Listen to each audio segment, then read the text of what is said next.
Hello, everyone. Flora Coon, thanks for joining us. Eve Potato, hello. Scarlet, good to see you. Raven, how are you doing today? Akita, thanks for stopping into the stream.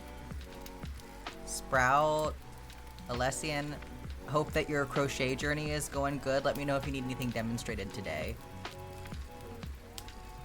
Lynn, thanks for stopping in. Hello, Sagi.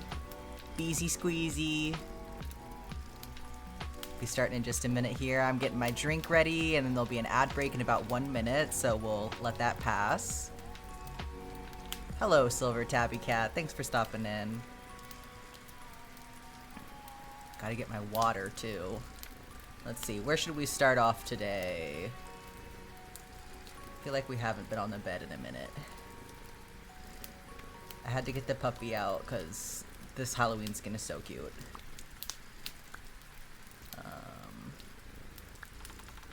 I like this one. I think that's cozy.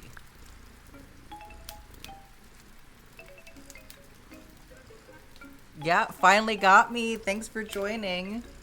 M. Casa. Glad you could catch me.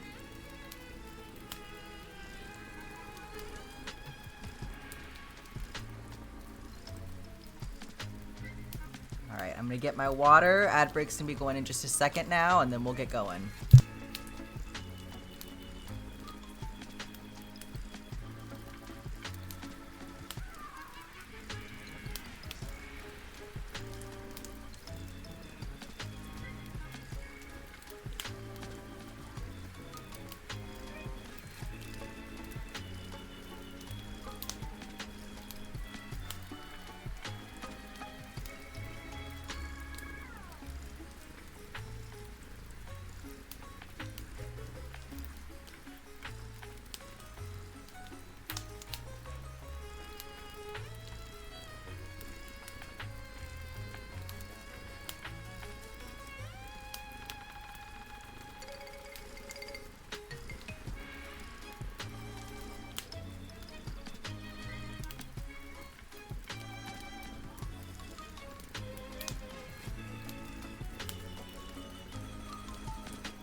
Thanks for the lurk, Akita.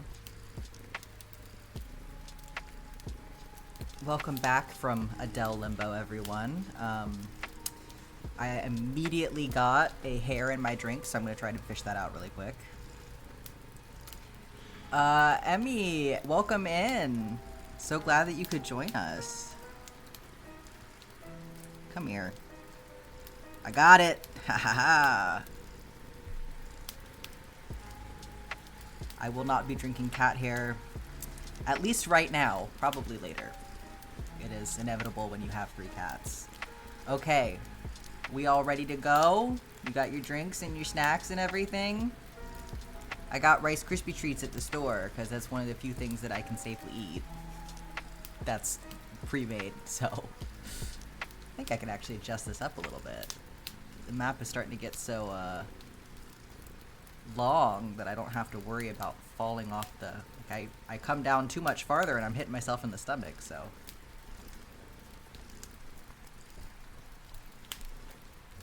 Alright. What's everybody working on today?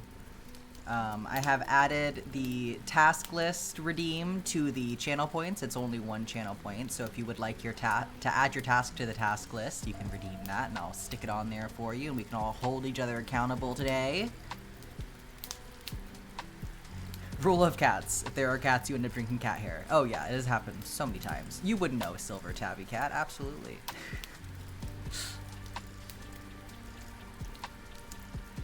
Bigfoot situationship. Your name is also Emmy, I'm guessing. Somehow I knew your name.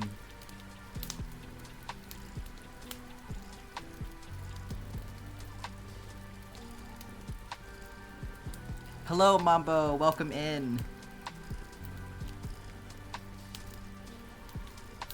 No tasks today. Absolutely fair. Y'all take breaks when you need to. What's poppin'? You know what's poppin'. This right here.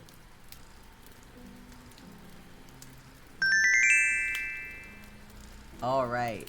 Oh, I meant to turn that off, because that's probably going to be crazy if everybody redeems that. 1 second, y'all.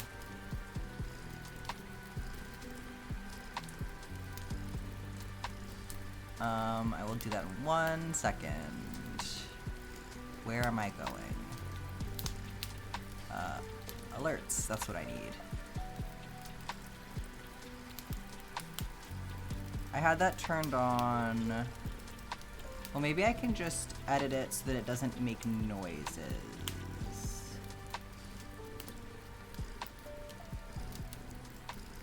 There we go, that's what I'll do.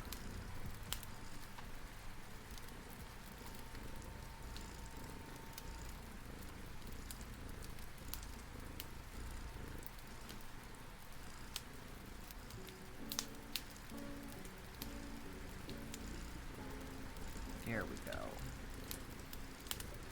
Then, okay. I'll do that, and then I will get notified that it happened, I think, but it won't be popping up every 2 seconds. So, that seems like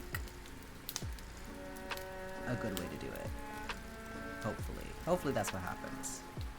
Okay. Let's see. You got a chibi bat plushie for your boss who loves spooky season? Hell yeah.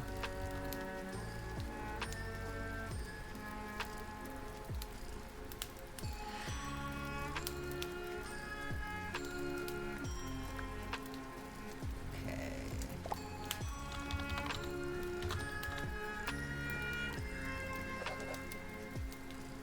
Excellent.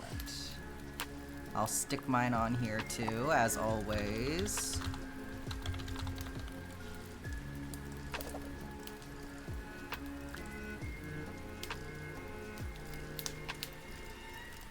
Okay.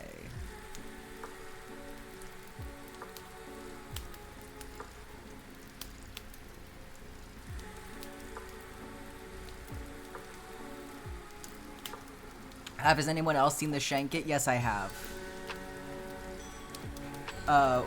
What a great take on the temperature blanket. Welcome in, Yessie. Glad you could make it. Oh shit, sorry, I'm bumping my whole desk. I need to scoot my chair down a little bit. We're just adjusting everything right now, you know. It's been a whole week since last time. We're just starting, indeed.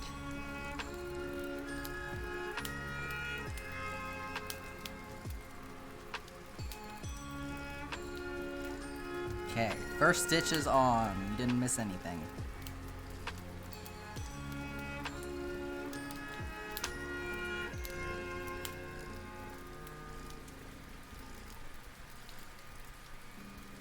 Yeah, somebody messaged me on Instagram, and they have also started their own crochet map. They sent me pictures of it. So that's exciting. We got multiple ones going now.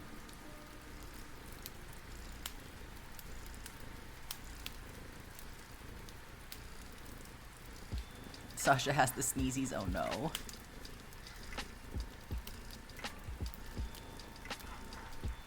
You had to do actual work at work? That's terrible, Raven. What are they thinking?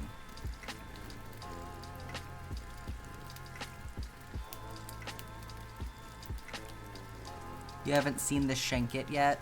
Well, if somebody needs to share the link, y'all just let me know.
You got a dish slow cooking in your house? That sounds amazing. I need to make chili later. I'm really looking forward to that. I've got like a small rotation of things that I know are like safe for me to eat now. And chili is definitely on that list. Yes, you got it, Zephyr. 1 second.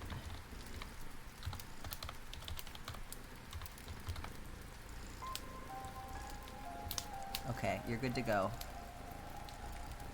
Has anyone seen or gotten the new indie game out called Bye Sweet Caroline? I was watching Lexi play it the other day. It looks really cool.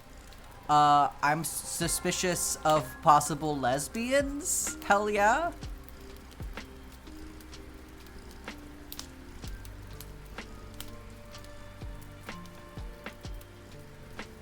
I don't know if that's canon or not, or like anything about that, but there is some stuff in the game that made me think that was maybe being implied at one point. So it's on sale for $19.99. Hell yeah. Yeah, I guess it just came out today. I know Lexi had early access and was playing it. I think that was yesterday.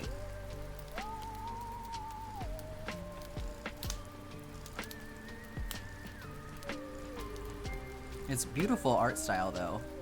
You put it in wrong, you should still have time to fix it.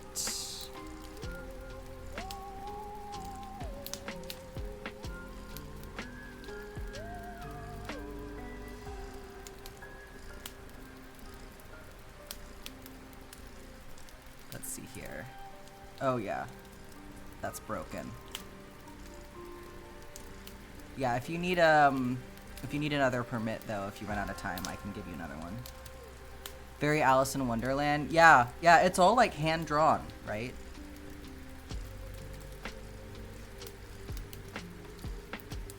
Or something like that. I think it's a really cool concept to make a side-scroller like that. It is really funny to me, though, how, not gonna give me spoilers or anything, but I was just watching, like, the way that some obstacles pop up. It's very, what is it, like Shape World, that thing, like this, you know, where everything is in 2 dimensions and like all of the, okay, let me fix that. It just ran out of time, Zephyr. Okay, go ahead. Some of the obstacles are very, like, it's really silly to think about somebody living in this environment and having to get around this obstacle by going over it rather than just walking around it. And it's like, it makes sense because gameplay, but it just is really funny to think about, like, this environment being the environment that these people are also living in. Like, what do you mean you're having to climb over the wall of the shower to get into the shower?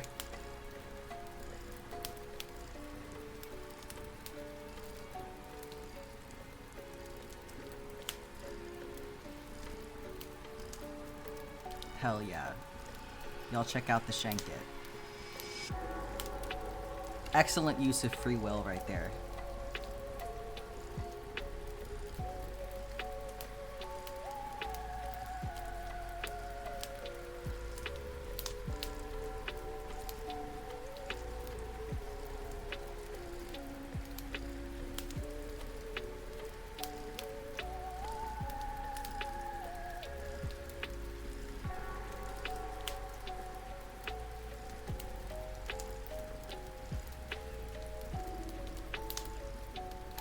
Love that we just get to come in here and share all of the cool projects that we've seen on the internet.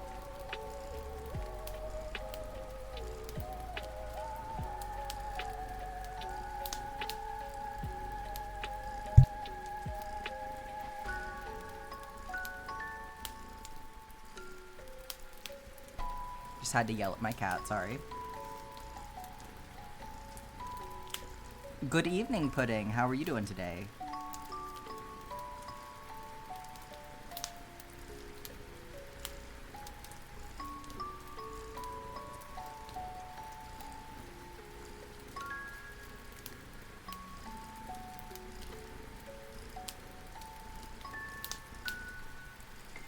Looking forward to Fort Nightmares as well. I don't know, did that just come out today or is it tomorrow? Either way, it's happening. Definitely do not need to be spending any money on Fortnite skins, but really, really love how they did the Scooby Gang. They're putting the Scooby Gang in. And Fred looks so good.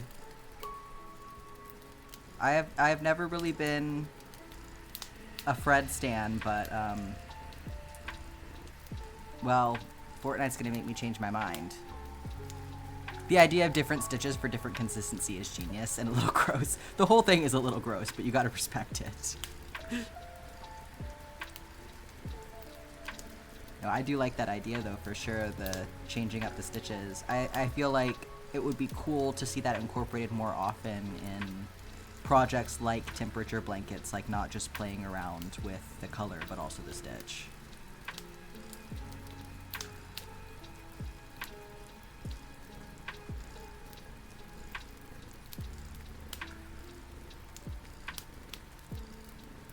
It's so funny because I wanted to do a temperature blanket once upon a time, but I felt like I did not have the will for it, and now here I am, tackling a project that truly is year-long, so... You respect the absolute feral energy to post that on the internet with your whole chest. I know, right? I think it is very interesting the amount of content that is just people talking about their poop. Not gonna get too graphic with it or anything, but not that it is graphic, but I don't know, like there was this other post that I saw that was somebody talking about like food that they eat in order to you know, ensure really excellent bowel movements. So that's just like a thing that we do now with the internet.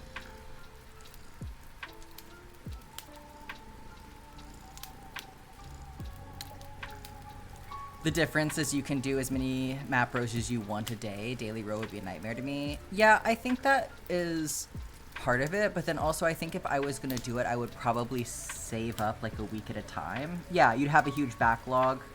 Yeah, I would want to have a backlog on purpose. I think it's maybe just more the keeping track of things that gets to me. So like, I don't know. like, the data is out there, so you could easily do a blanket for last year's temperatures, right? It doesn't have to be this year, but then it does feel like it kind of undermines the whole point of the temperature blanket a little bit, but, like, you still get the product. Like what is the spirit of the temperature blanket at its core, right? Is it sort of like the almost journaling aspect of it, or is it just the fact that, like, you have a stripe pattern that's also representational, right? I guess it just depends on, like, what's the point for you. You're working on 2 projects right now. One is the Stardew sweater, but for that you need to learn tapestry color work, and it's so overwhelming. Is this your first tapestry project, or have you done things? I'm assuming if you're saying you need to learn it, this is your first. Hi, Andrew. Welcome in. Yeah, basics first. Basics first, for sure. And I would practice on something smaller if you can. Or, like, if it's... is it squares? Like, squares that you're sewing together? Because I feel like that is a good way to do it, but... yeah, just one thing at a time. This new Twitch update where you can rewind streams is messing you up. Oh, I forgot about that. You're like 20 minutes in the past. That is so funny.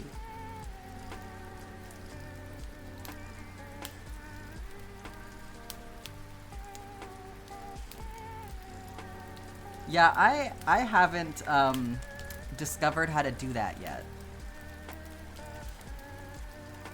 Okay, you're saying Fortnitemares is up. Yes, that's so much later. Love that. See, I'm glad you're here, because obviously you're the one that's gonna know. So we playing later or what? We got some time before Critical Role happens.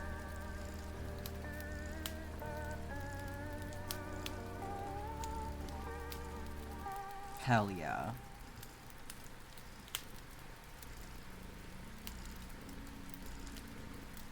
I gotta shake the rust off, you know?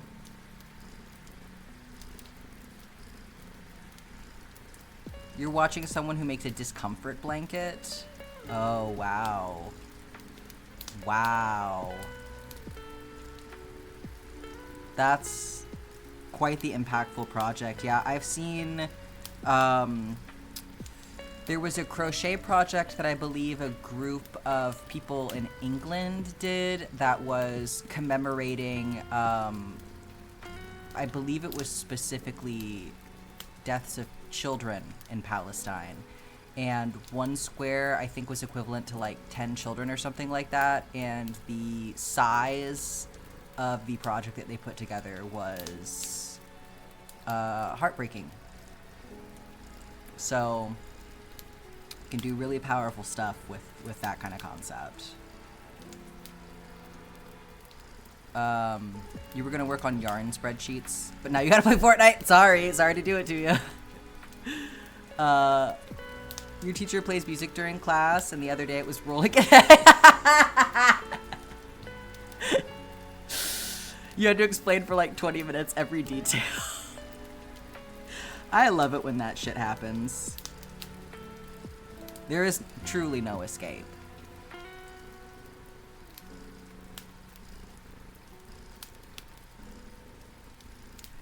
Glad to have associated a positive memory with music that, well, I don't know if you enjoyed. I don't remember who all was a enjoyer and who was not, but if you didn't enjoy her music before, maybe now you can. So, are we doing tasks today? Yes, we are. So it's under the channel points now. It's one channel point, and then I will not lose track of it.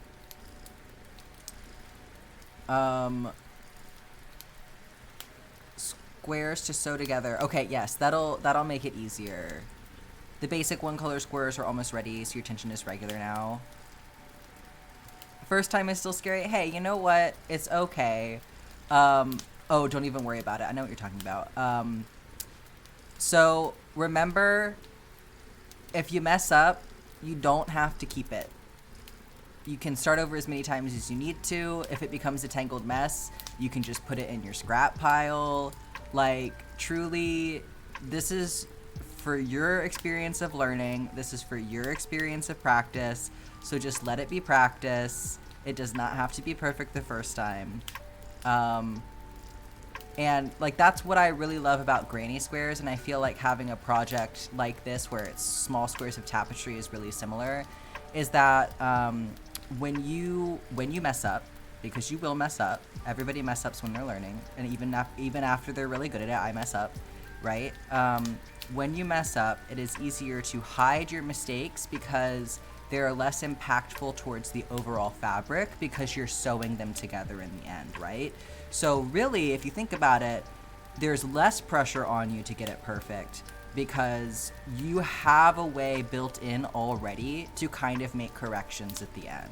So just take your time, let yourself make those mistakes, and appreciate that every time that you make a mistake, you are helping yourself learn something new. That's making mistakes is so important to your learning experience, and it's way better to do it now when you're working on something small versus letting yourself getting into something huge where that mistake is going to be a lot harder to correct, right? So take advantage of this project to be your time to make those mistakes. Zephyr, if you want to redeem, it's in the channel points now. It just helps me keep track of it better. It's only one channel point, so I know y'all can't afford it. So let me go over here really quick. Let me add some of these tasks on here. That's the wrong screen. Okay. So we're gonna do Juju is folding laundry. All right. And then we've got Yezi is working on the Tanjiro tester. So you're going to finish the head and hair base. Awesome.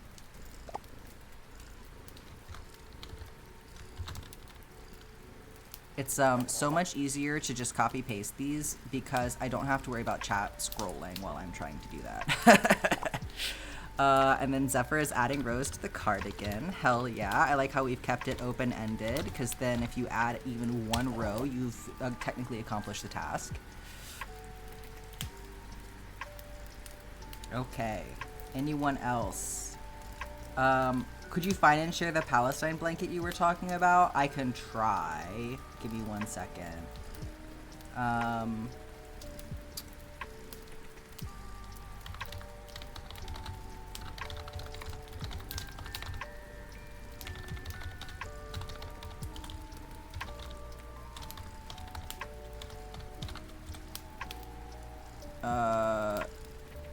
Let's see here.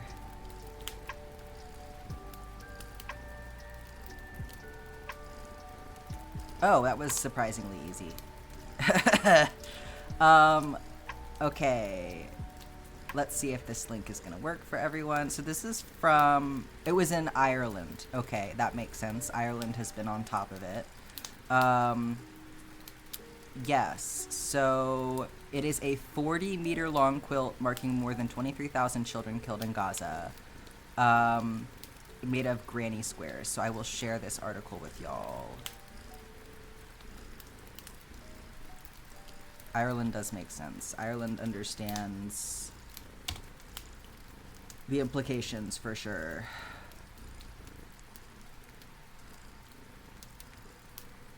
Let's see here. Tabby, finish at least 2 work spreadsheets. Hell yeah. The all caps to show how serious you are. Because you are going to do it.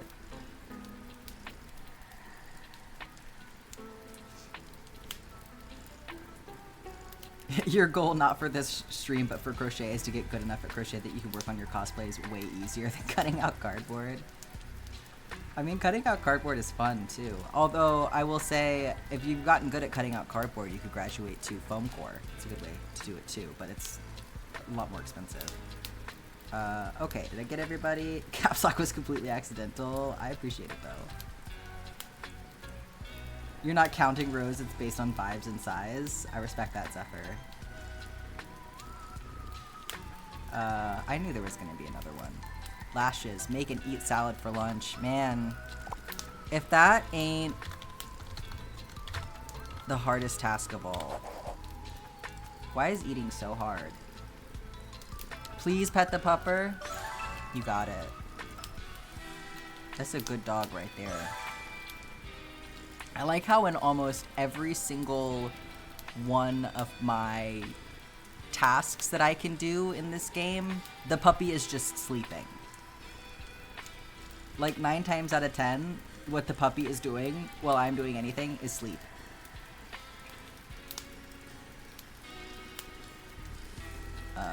Okay, let's get back into it.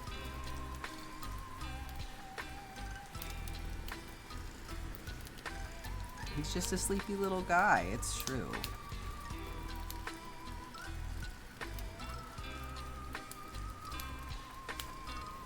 You have to have accountability or you'll just stare at your fridge. I'm being dead serious. I struggle with it. I have to like make a game plan in my head before I get up and do it. It's fucking hard to feed yourself.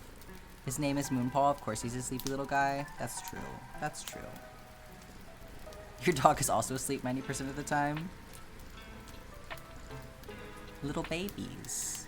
Oh. We got one more. Pop that in really quick for ya. Okay, do your homework and then crochet a bit. You got it.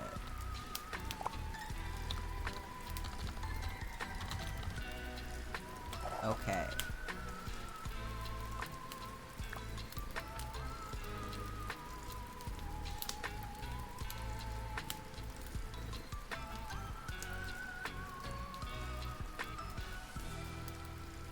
The feral mom hunger plus neurodivergence means you're a fridge goblin.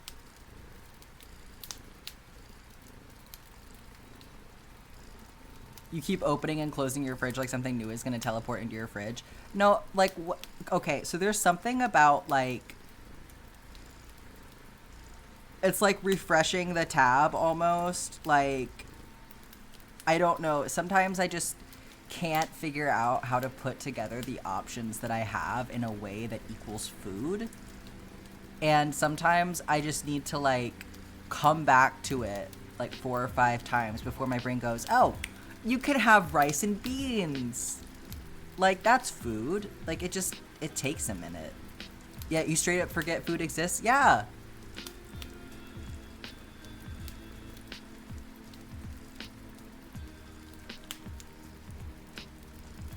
I'm basically surviving on little snacks right now.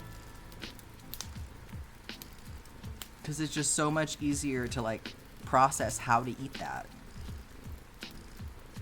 Oh, ad break is here. Adele has come.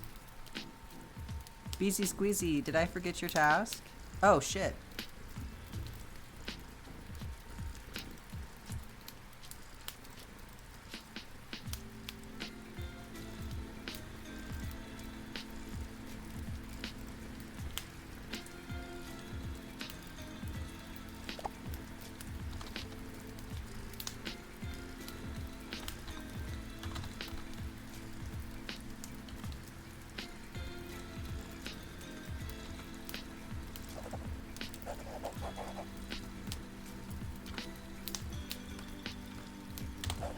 There we go. Okay. Hopefully I got everybody this time.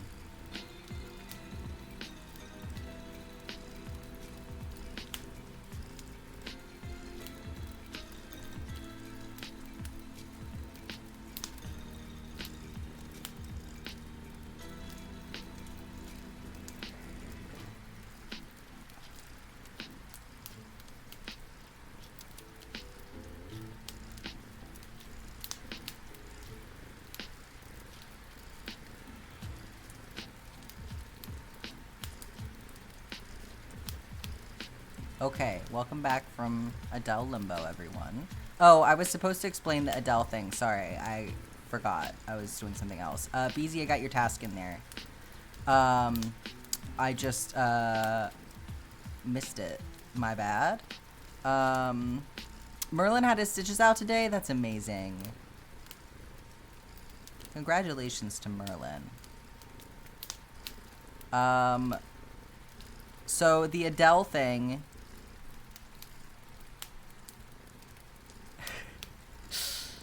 Okay, how do I explain this? So I was saying that when there are ad breaks, you're going to add hell. And so I was welcoming everybody back from ad hell. But then somebody pointed out that it sounded like I was saying Adele. And then the Markiplier Kingpin meme got brought up.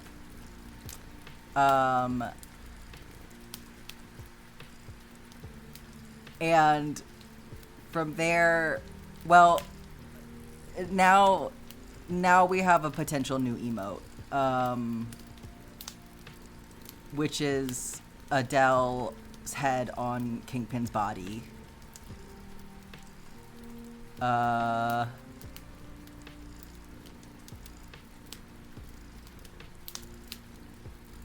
me see here. I'll bring that up for y'all. Let me add that on there.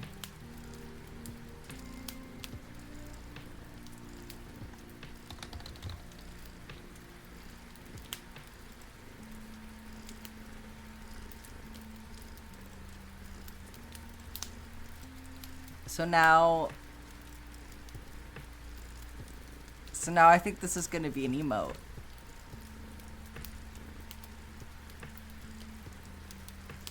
Not that one. I gotta get the new one. The hands? Okay.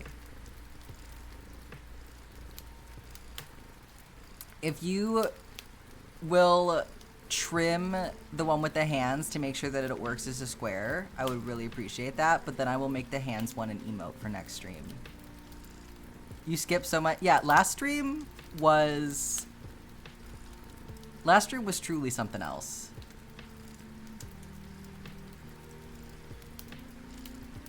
Give you 2 minutes? Hell yeah.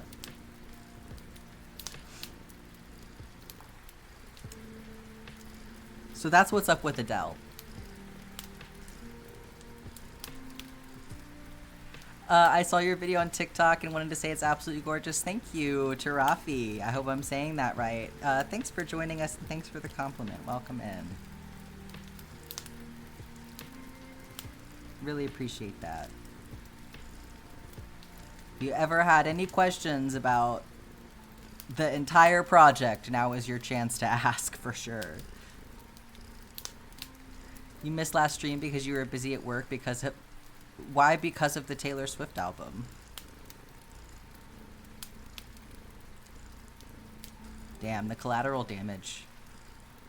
The fallout from that album. Just affecting Raven personally.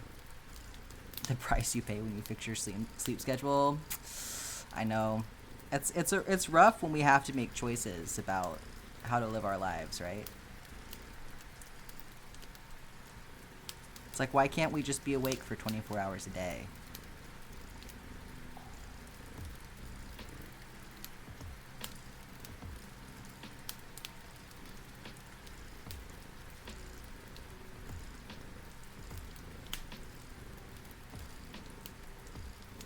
Do you ever get tempted to put the forbidden spaghetti in your mouth? No, because I already know what it would taste like. I have had enough errant fibers from this and other crochet projects find their way into my mouth completely unintentionally to know what biting down on the forbidden spaghetti would be like. You got a weird glitch? Uh-oh.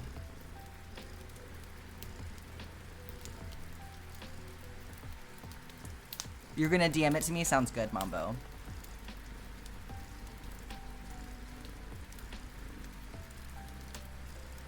Oh, the theatrical release party. That makes sense.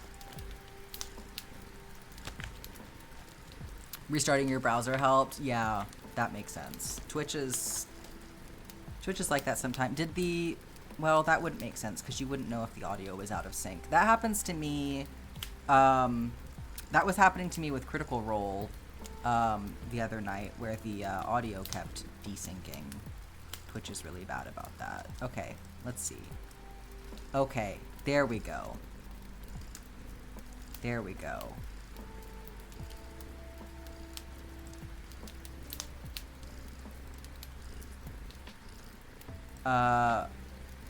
So now y'all can see the updated version.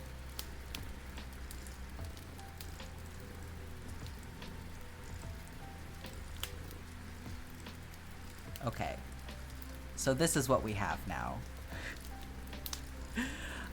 Miss Miho, finally catching up on the stream. Thank you for joining us. How are you doing today?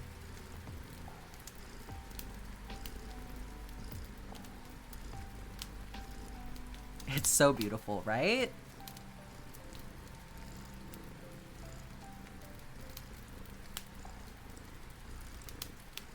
So hopefully it'll work out for an emote. It may be a little bit unidentifiable at that scale, but you know, we'll all know what it means.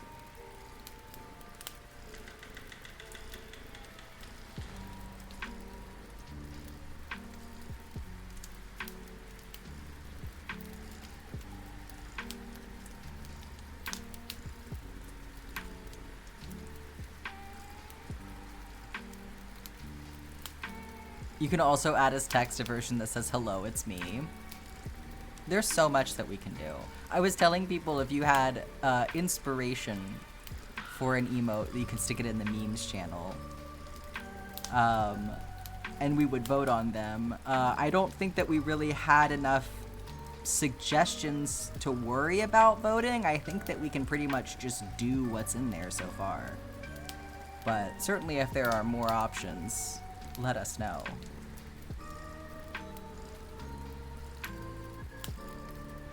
I feel like 3 is the most we should have, but I feel like we only got 3 suggestions, so it's the most beautiful thing you've seen.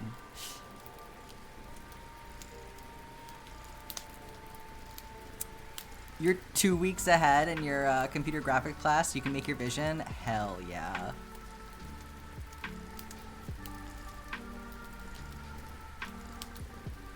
You had it on a cardboard cutout behind you on the treadmill. I'm pretty sure you can get a cardboard cutout printed of whatever you want these days. Just go look on Etsy. You could make that a reality if you wanted to. I know somebody got Renesmee printed.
You have returned with your salad. Good job, Lashes. Congratulations. Let's get you checked off here. Okay, please fix yourself so that I can see everyone's task. Thank you. No, we're still not. Okay, why are we... Can you let me see, please? Maybe if I do this.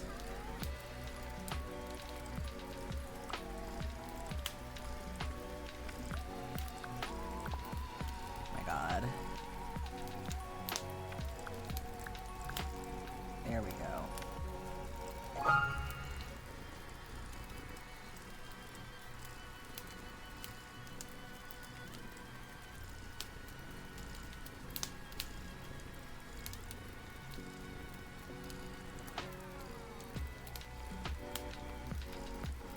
You're in the mood for a Twilight rewatch? Yeah, yeah. I listened to the audiobooks at one point, and well, I feel like they're pretty fun as audiobooks. You never watched Twilight, but you had the whole plot explained to you by a girl in one of your classes, and it sounds like the funniest thing ever. I think that might be the most appropriate way to experience Twilight, is having a girl in one of your classes explain it to you. Truly. Who the fuck names their child Renesmee? Even in universe, I don't think it makes sense.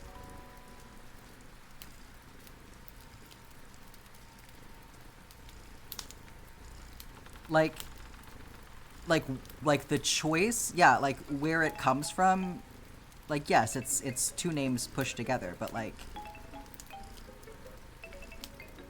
what a name.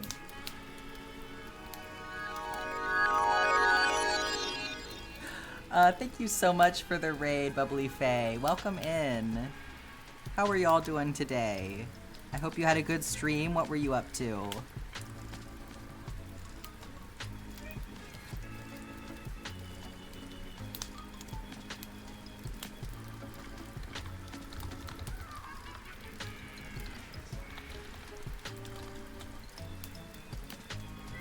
Is that not how you do it?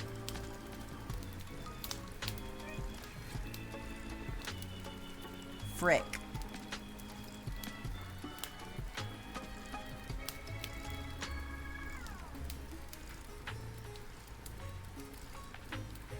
You were crocheting a curtain and also a spider for Halloween? Hell yeah. To take breaks from the curtain. Crocheting a curtain? Like a big one?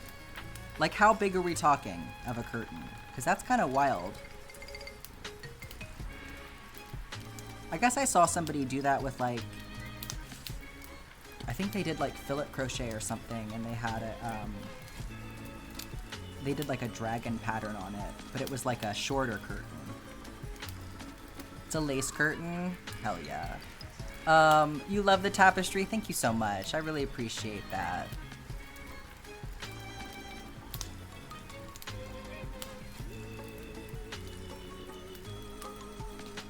If you need to raid and run, no shame at all, but you're welcome to stay and hang out and work on more projects if you would like to.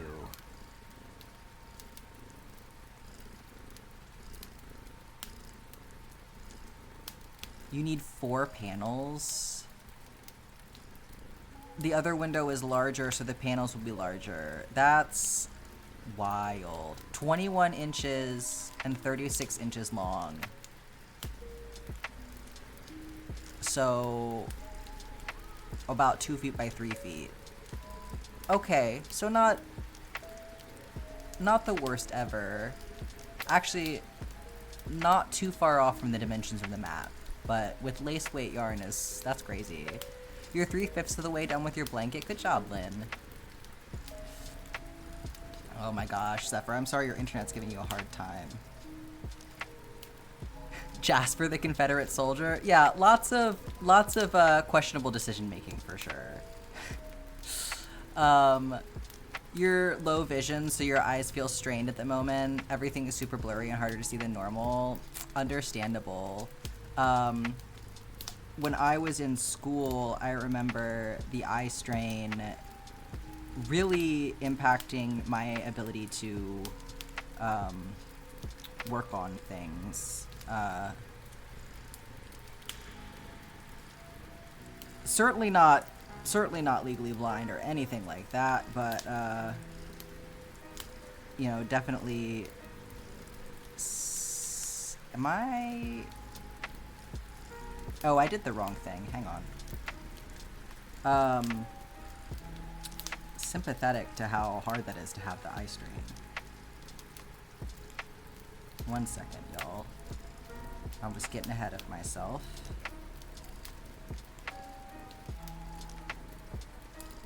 Okay.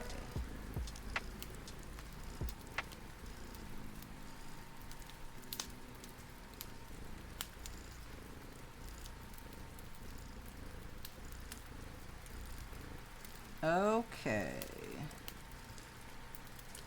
There we go.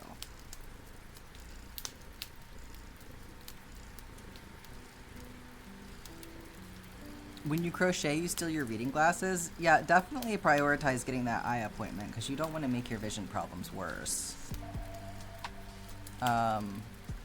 You watched a video of an ex-Mormon breaking down the choices of their writing in the Twilight series. I think I might know who you're talking about.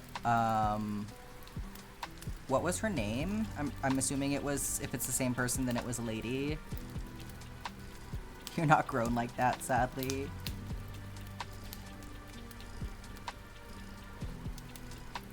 You gotta give mom some reminders or something. Mom's got a lot to think about. Please tell me you've seen Lady Yasmina's parody skits of Jasper. Oh, of course, the queen. Alyssa Grenfell. Yep, that's who I thought it was. Yeah, I really like her videos.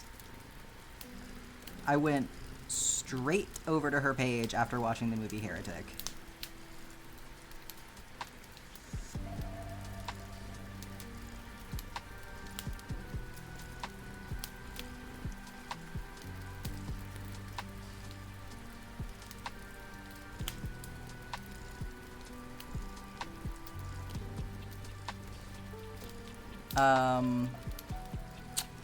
I'm sure that you would be able to find their stuff on other platforms. I think that they are probably on YouTube.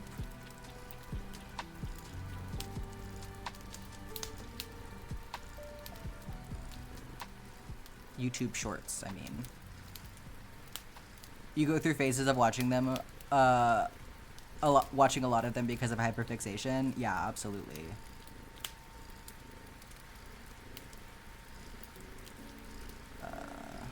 What color am I looking for here?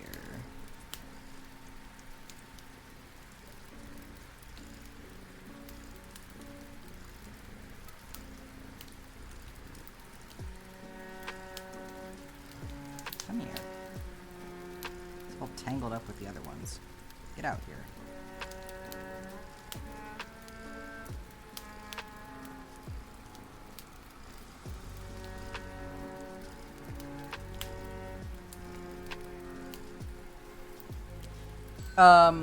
Did you answer what? No, I must have missed that. My bad. I am using a 1.3mm hook, and this is embroidery floss. So I think it's technically comparable to fingering weight yarn.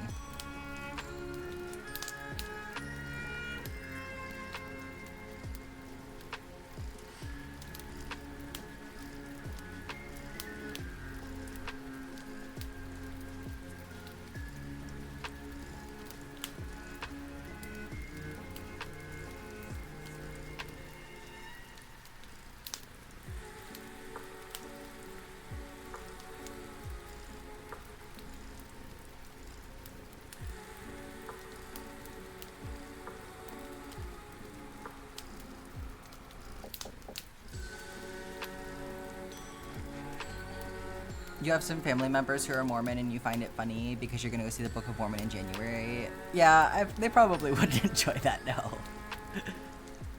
I mean, maybe they have a sense of humor about it.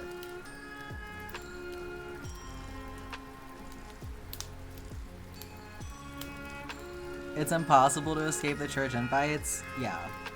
I mean, I still get Mormons knocking on my door, which I think is really interesting. It's not what I expected from where I'm living now, but you know, religion is everywhere. And that's fine. They've all been really nice. I actually had a cool conversation with some of them, so just as long as people are chill.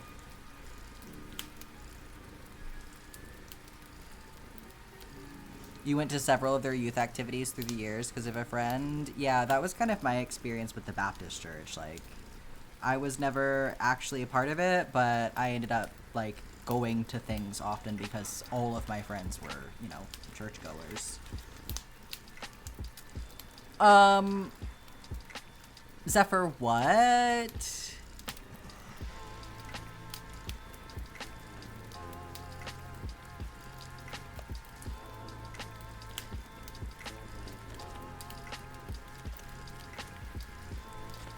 Your mom isn't too happy about it? I mean, it's not like it's anything bad. It's just tongue-in-cheek, right? It's just parody. People need to stop being so damn serious.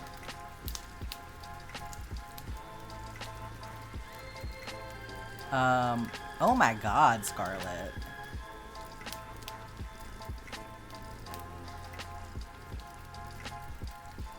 That is... Ugh. Ugh.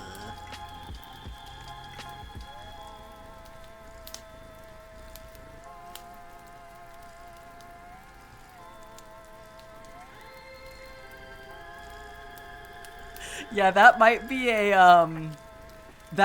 a Discord channel share right there, Zephyr.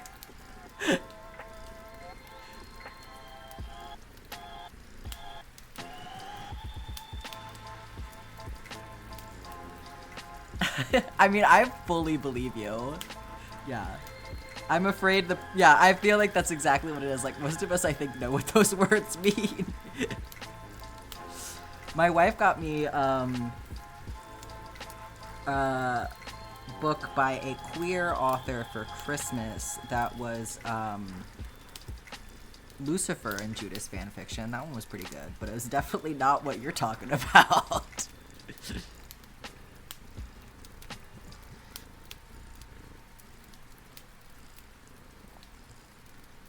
The Coffin Arc on Instagram. Okay.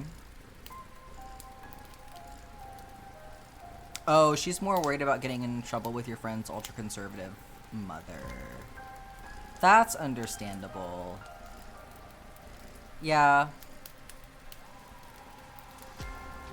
I mean, she said yes, but...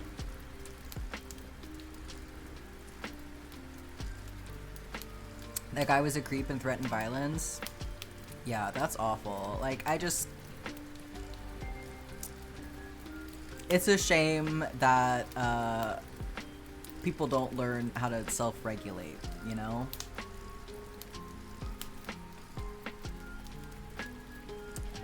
You've seen people gifting it to their religious grandma? That's a little mean. Yeah, that's a way to get written out of the will. Out of context Discord channel.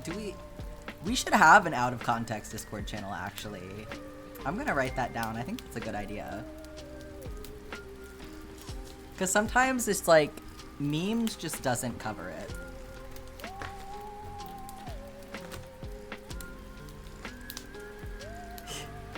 You've gifted us with great and terrible knowledge, Zephyr. Thank you for being here.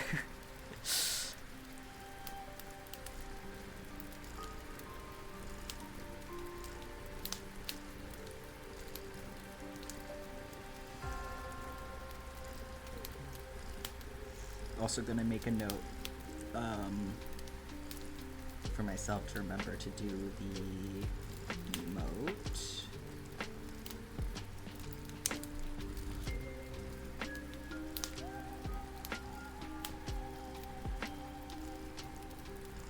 You're supposed to come out to your uncle before Saturday. What do you mean?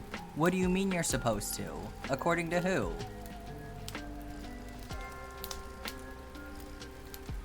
Is he safe? What is going on with that?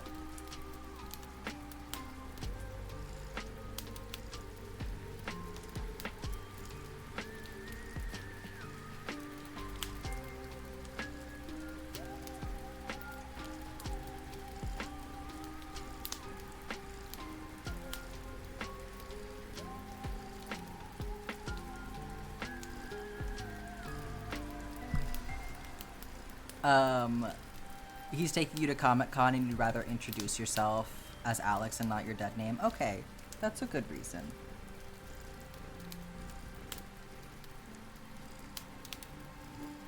The book is 2213.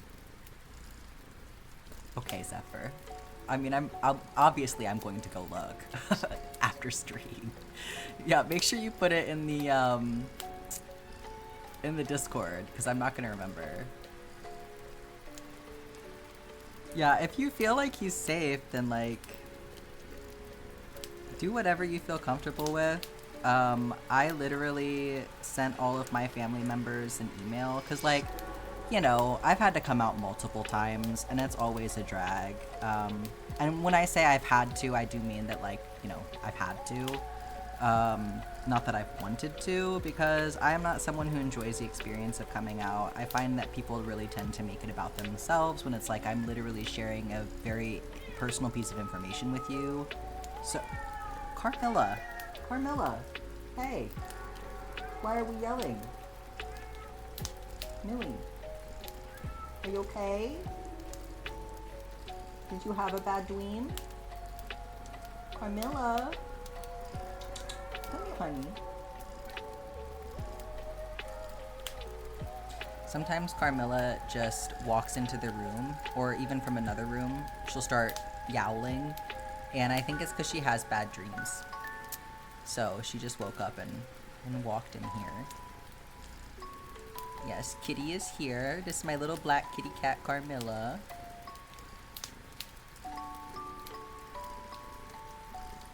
You okay? You traumatized? Oh no. I'm busy right now. You gonna be okay? You wanna come get in my lap?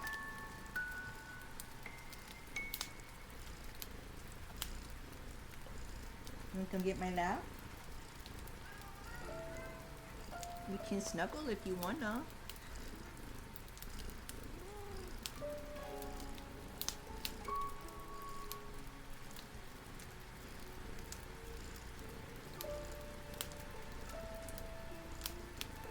Please don't drool everywhere.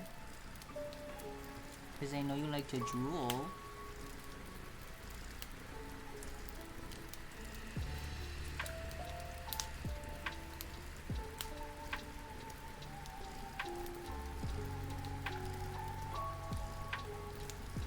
Yes, this is Carmilla. She's my youngest baby. She just turned 10 this past September.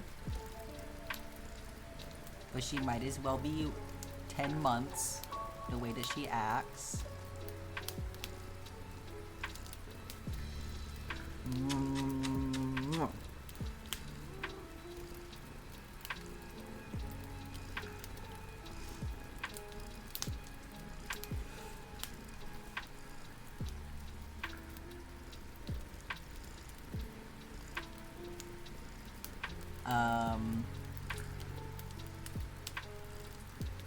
Let's see here. Where was I at? Okay, so, okay, she's leaving now.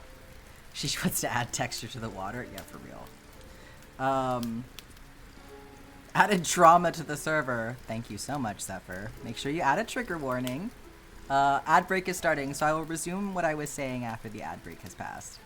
I'm glad y'all all got to see the kitty before that happened. Yes, Adele is here. Watch out, everyone. I should have warned you sooner.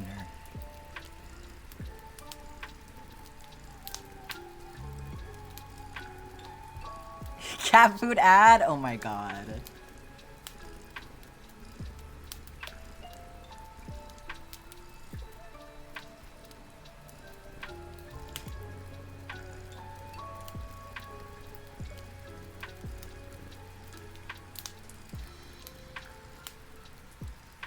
I love hearing about what ads everyone is getting. It's like what's happening out there in the big wide world while I'm still just here, you know?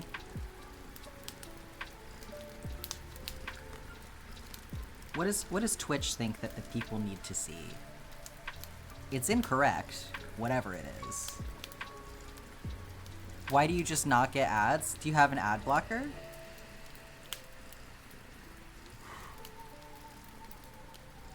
I don't know, honestly. I think sometimes Twitch is just buggy. Like, Twitch is so funny too because I have an ad blocker and sometimes Twitch will like run an ad and then give me a pop-up that's like, make sure you turn off your ad blocker so that you can support streamers. And it's like, I literally just saw the ad. What are you talking about? You didn't get an ad break? Hell yeah. Hopefully that doesn't mean you get one when we least expect it, so. If you had an ad blocker, would you know it? It would be installed on your browser, and so for me, mine shows up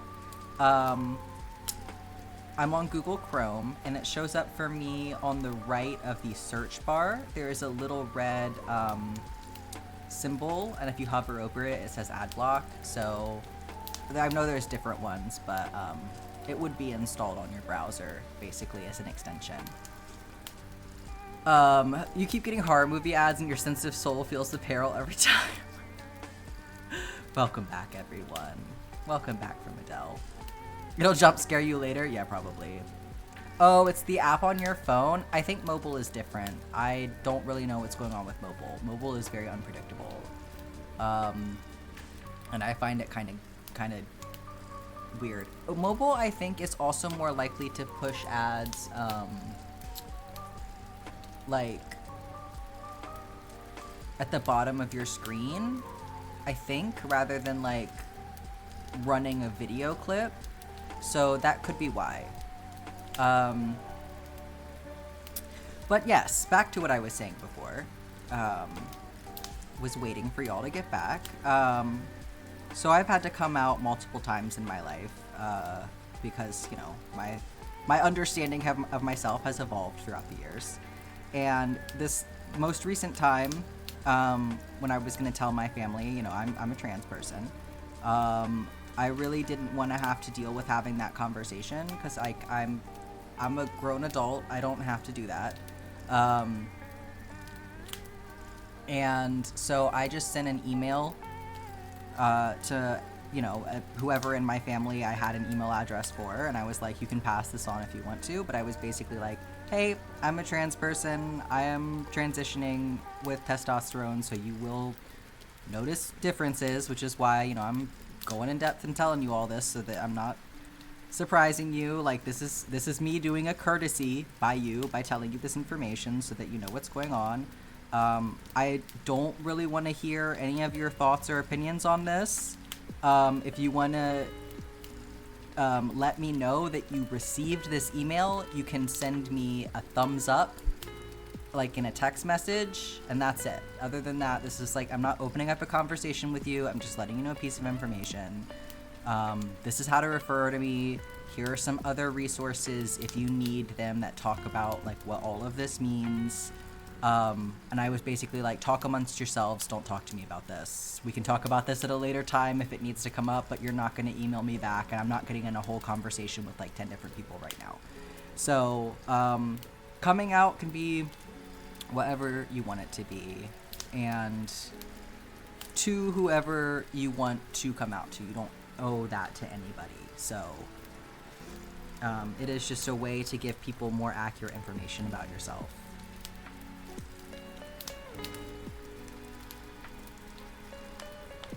Yeah, some positive vibes or sending yourself out the door, absolutely. Yeah, telling people to CC or forward is kind of a power move. I'm like, I don't know. I don't have everybody's email address. Tell them yourself, damn.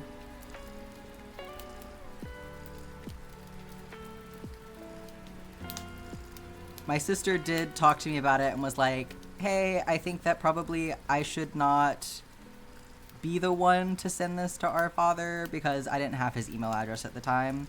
And she was like, not that I don't support you doing that, I just think that if I do that, it will encourage him to talk to me about it and kind of make me an intermediary in a way that I don't think that, like, I should be. Like, he might see it as, like, an invitation rather than, like, me passing that on. And I was like, I totally get that. Just give me his email and I'll forward it to him myself.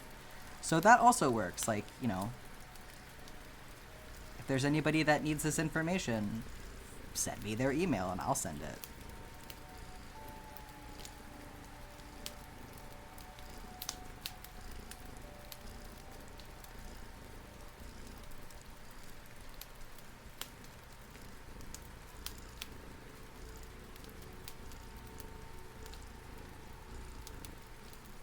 If they try replying, make an out of office auto response. Yeah, or just like delete it. You don't have to read it.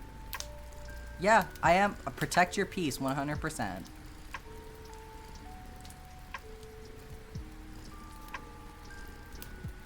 You've come out to everyone except your uncle's branch of the family just because you haven't gotten around to it. That's fair. I mean, it's like, it's such a chore, honestly. You know, and I think that that's something that, like, cis people really don't have an appreciation for. I don't think that cis people really understand what the experience of coming out is like, and how personal and individual it is, and yeah, the fact that you kind of have to like do it all the time forever. Like nobody ever is, well, maybe nowadays some people do because the whole like blue hair and pronouns thing. I guess some people probably have started assuming that, but still, if you want people to have accurate information about you have to do it yourself. You still haven't come out to your dad, but you don't really talk to him anyway, so it doesn't matter. Yeah, exactly, and you don't have to. You don't ever have to do that if you don't want to. Does he need that piece of information? I mean, if you're not talking to him, why would he? You know, within that, there is also the caveat that if you don't tell someone and then they do refer to you incorrectly, you kind of have to accept that that may happen, right? Because you can't expect people to have information that they haven't been given. But, yeah, I mean, if you're comfortable with that, then fuck them.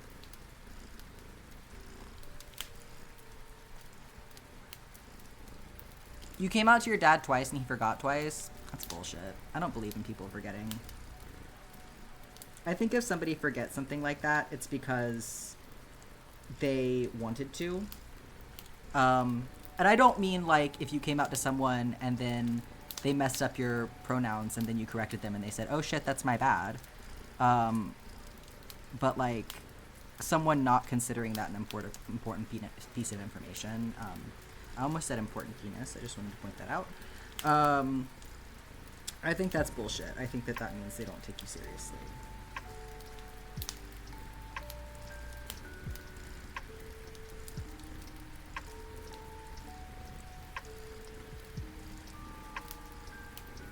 It's so true as someone who is cis. You just try your best to support, be a safe space in the community. Yeah, absolutely.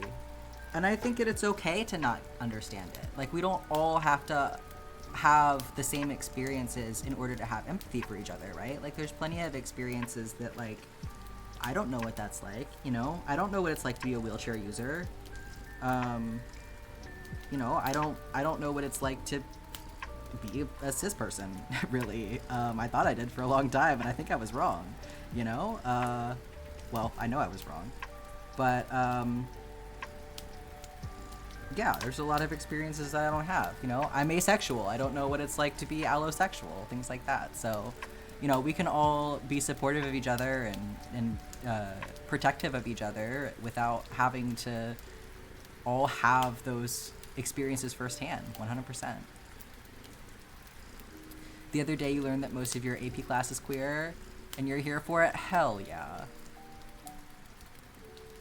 The queers yearn for, well, I guess I don't know what AP class it is, actually. No, I said that. I was gonna say literature, but I'm like, well, I don't actually know what subject that is. You just said AP.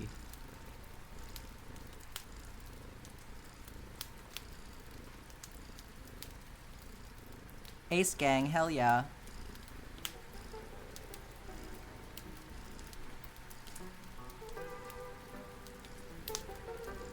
Being part of this community gave you the final push to accept that you're gender fluid this week. You came out to your sister and your best friend.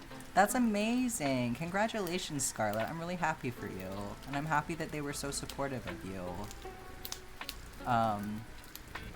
Oh, Mambo, I'm sorry. Your mom knows that you're queer, but still sometimes introduces you as your dead name. Yeah, I know that's really awkward. Hopefully you can talk to her about it and she can keep working on it. Like, I know that my mom struggles with it sometimes too, but she's also super supportive, and like, when she realizes that she does it, like, she catches herself, and it's so cute because you can tell that she's like really frustrated with herself when she catches herself, because she has this attitude of like, oh my god, why am I doing that? Like, why am I making this mistake? I know better than this, you know? And I really appreciate that, because I can tell that like she actually cares. She's not messing up because it's not important to her. Like, she just is, you know, she's an older person. Sometimes, you know, when you get older, I'm already feeling it, your memory is not the best, so.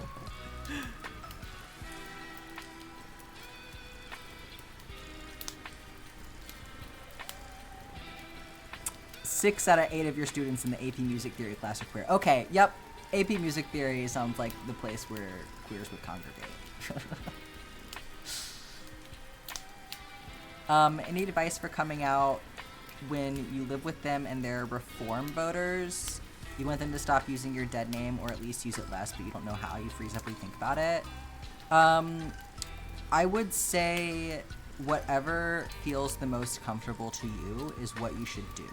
So you don't have to say it out loud if that feels overwhelming to you.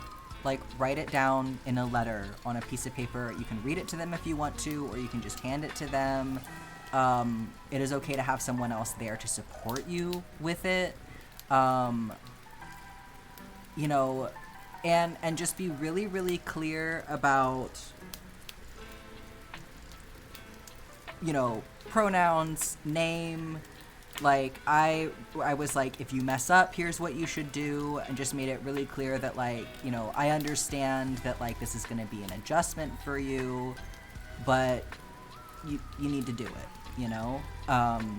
Because I think that sometimes, I'm not sure what you mean by reform voters exactly, but I think sometimes it is helpful if you're dealing with someone who is maybe less educated on queer identities to kind of give them a little bit of a guide for, like, how to go about learning appropriately, right? Like, how to deal with mistakes and things like that. I think that that's just kind of like you don't owe that to anyone, but I think that you make your life easier when you do that, right?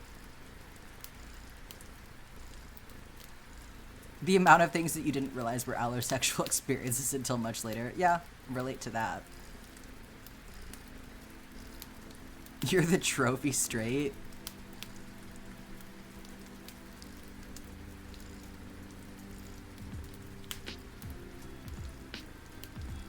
Thank you, Lashes.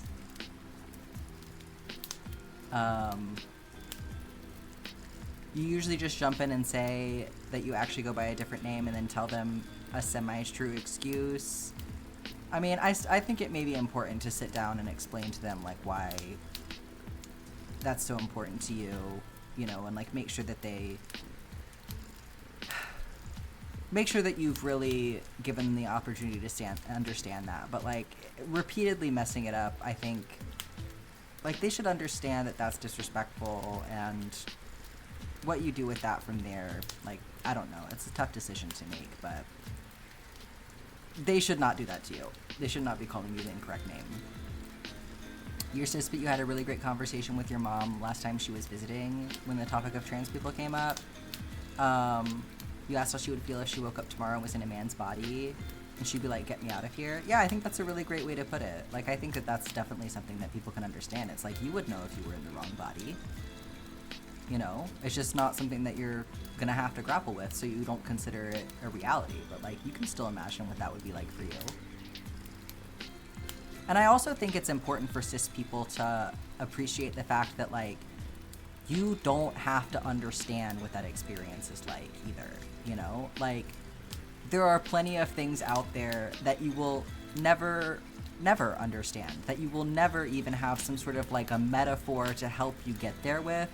And your support should not hinge on whether or not you can put yourself in somebody else's shoes. It should hinge on the fact that, like, we're all humans and we all deserve equal rights, right? Like, let people be who they are, damn it.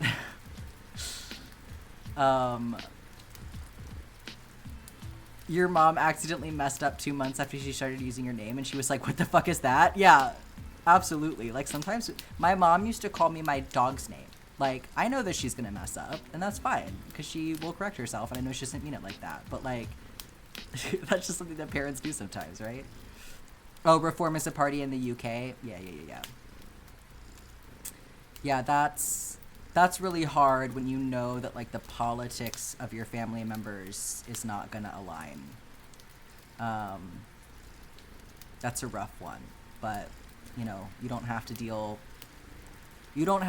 with anybody's opinions that you don't want to deal with, you know. It's like a lesser of two evils moment. Yeah, you don't know every language on Earth, but you know their real languages. Absolutely. You've also been dog named. My mom used to go, Cricket, Emily, and then she would get to my name. Emily is my sister's name.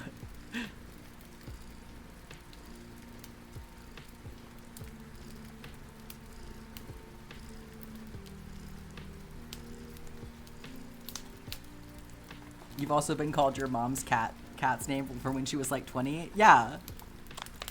Our brain is full of, like, as humans, our brains are full of trash, right? Like, that's literally why we have to sleep at night, is because our brains need to do maintenance and literally clear up the office. Like, they need to pick up all of the trash and throw it away at night and, like, process that. So that's why you'll start having hallucinations if you go too long without sleeping, because your brain is just full of all of this excess information that you need to clean up. So I think that if you consider that when thinking about poor memory, like, we have all of this, like, detritus just left over from years and years and years of memory accumulation, and sometimes that stuff gets in the way, right? Oh my god, Emily as your sister gang? Older or younger sister? My Emily is an older.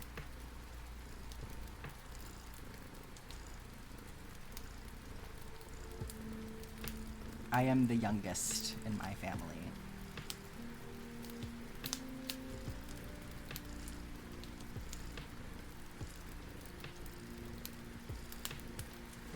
You call the crew wrong names at work sometimes. yeah, exactly. Correct yourself and move on is just the way to go about it, like, regardless of the situation. You've never had trouble with friends who have transitioned and using their chosen name, but for some reason your friend who you've known since you were kids decided to go by her middle name and your brain has such a hard time? Sometimes it just trips you up. You're the middle child, so your Emily is a younger sister. You also have the older sister? Okay. We got some variety. My sister is the middle child in my family, so I also have an older brother. You named your dog Holly almost 9 years ago, and then about 5 years ago, you met a friend named Holly.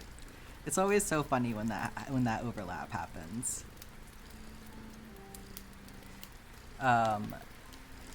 You used to make fun of your mom for running down the list of names, and now you have a kid and you sometimes dog name them. Yeah. I feel like it's definitely something that you can appreciate more when you've gotten older yourself.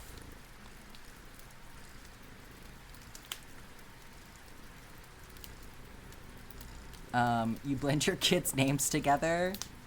Marcus and Lucy, and you have called them both Lucas. That is so funny.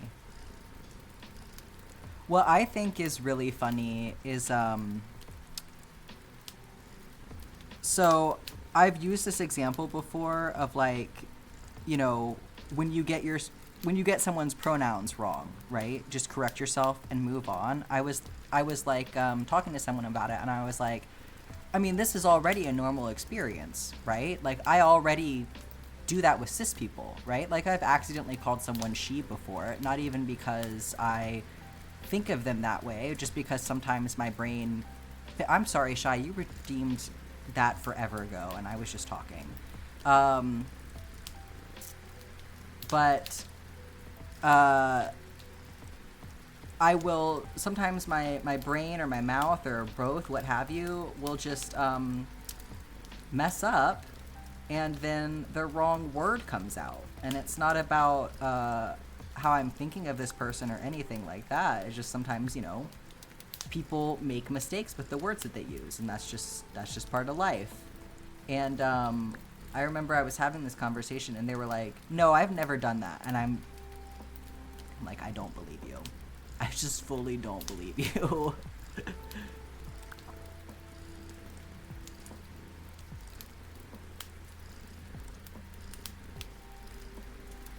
You got points for days? Yeah, you better start spending them. Should you do resin eyes or felt eyes? You've been really into felt tipping as well. I think felt is nice. I like the cohesion of keeping it all soft, right?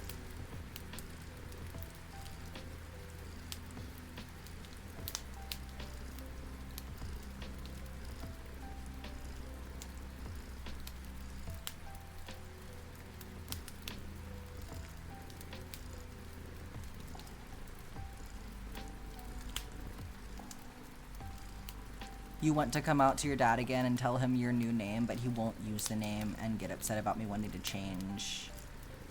And say these thoughts aren't really... Ugh. That's so gross. I mean... Like I said, it doesn't have to be a conversation, you know? If you want to give him that piece of information and let him make a fucking fool of himself when he refuses to receive it well, then certainly that's your business. You know, like I said, I sent an email to my father, and, well, I suppose we'll find out at Christmas time how he's processed that.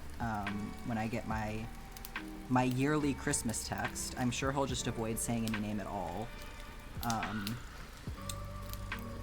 That sounds like something that he would do. But, yeah, like, it doesn't have to be a conversation. You can just hand somebody a piece of information and then move on with your life, you know? And let them show you who they really are when they either do or do not do as you've requested.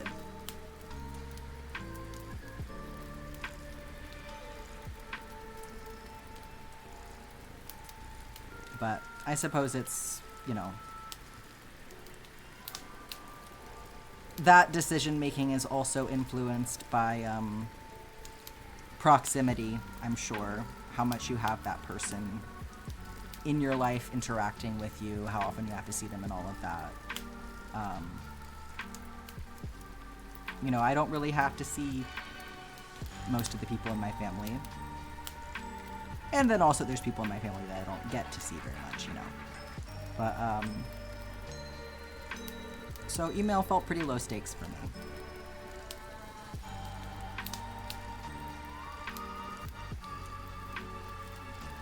Five-minute warning before Adele comes.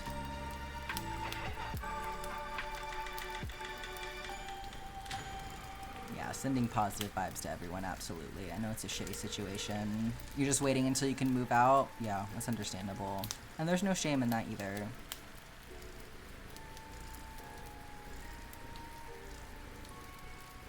Your sister just sent you a TikTok? Oh, like, kind of like a play on your name?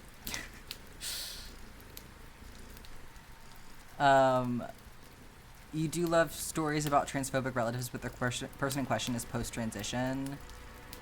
The grade I kept referring to her as grandson and boy names, and she had D cups, and the waitress thought he had dementia. No, people's determination to hold on to being transphobic, it truly just makes them look ridiculous at the end of the day. And that's what you have to remember. Like, and I think for me too, I think the more sort of confident and grounded that you feel in your own identity, like, the less it really matters on an emotional level. If people are treating you like that, oh yeah, have a great lurk, Bubbly Faye. Thanks for the follow. No worries at all. You're not required to do that. But I just think it's easier for me now, now that I've been on testosterone. Honestly, as soon as I started on testosterone and, like, had the validation from the doctor of, like, letting me do this thing that I wanted to do, I just felt less concerned about other people and, like, misgendering me and, like, whatever they were gonna do. Like, it just seemed to matter so much less. And, you know, obviously not talking about situations in which, like, you're unsafe. I think that's a whole other thing. But, like, just, you know, petty little things like someone refusing to call you the right name. Like, at the end of the day, they're the one that's just gonna look dumb for it. And, like, okay, sure, that's what you want to do. You want to be an asshole about it. And I'm like, fine, that's your choice to make. And, I guess I hope you enjoy living with the consequences. Because, yeah, their fear shows their insecurities. For sure, 100%. Let's get cozy by the fireplace. Oh, it sucks when you can't, enjoy the fireplace, truly. When you don't have that option. Do you have a preferred activity over by the fire? We've got gaming, typing, writing, reading, knitting, and sipping. His fucking hands on that controller. He's got Adele's hands.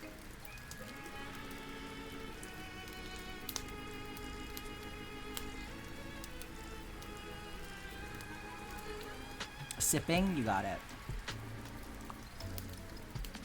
The sipping is cute. Oh my god, the little teacup. He's got his pinky out. This was a good pick, Shy. I like that he matches the... Like, I know he's the... He has the yellow one, right? Did I pick the yellow one? Yeah. He's yellow, but he looks orange. That's why I had to go check. Like, he's got the yellow hat, but he's kind of more orange. But he really matches the whole vibe here. It was a good choice. Yeah, you think that's orange? Yeah. He looks kind of yellow in the thumbnail. What game is that? So this is a game called Spirit City. Look. No, no, no. Not the copy pasta. I'm gonna smack your hand. This is a game called Spirit City Lofi Sessions. I know several people in the Discord have become obsessed with it now. And so the music that you are hearing right now, the ambient noise that you're hearing, and all of that is all from the game. It is very cozy.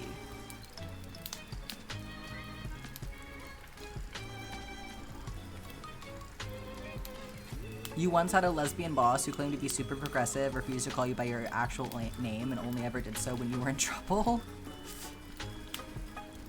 Wait, what?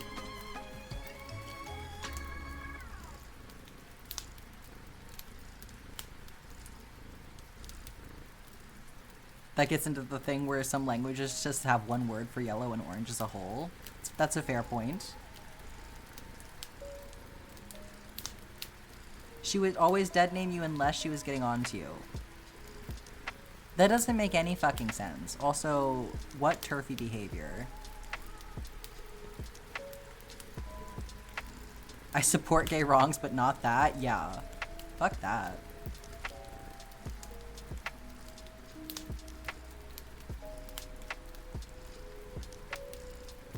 You wanted to use it yourself? Hell yeah, Lynn, get in there. Yeah, you can post your room once you've got it all set up how you like it. Oh, Adele is here.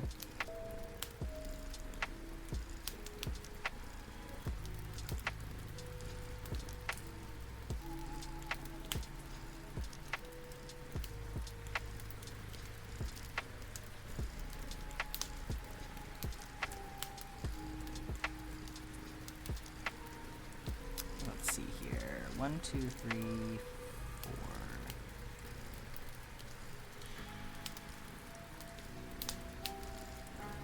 Anyone else suddenly got no audio? God, I hope not.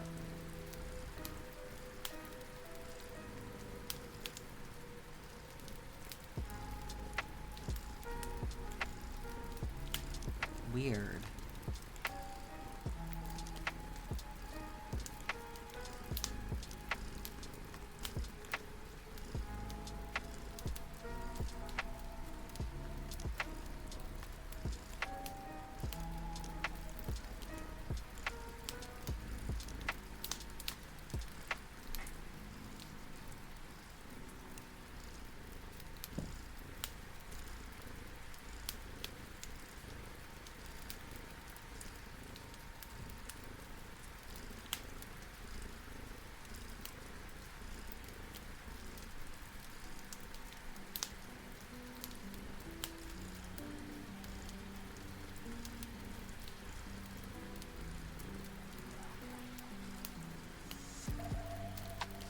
Final ad, hell yeah. Welcome back, everyone. Welcome back from Adele.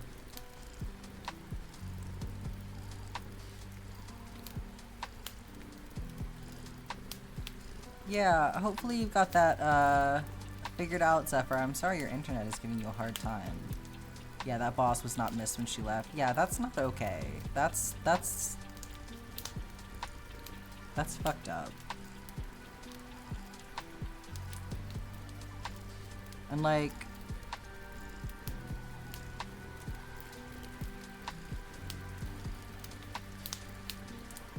it's just so willful, that choice, especially because she was definitely capable of remembering what your name was at sometimes. You love making crochet dolls, but it's always so weird to read the pattern and then look at the head when it's not filled, because they're always placed lower than what looks correct.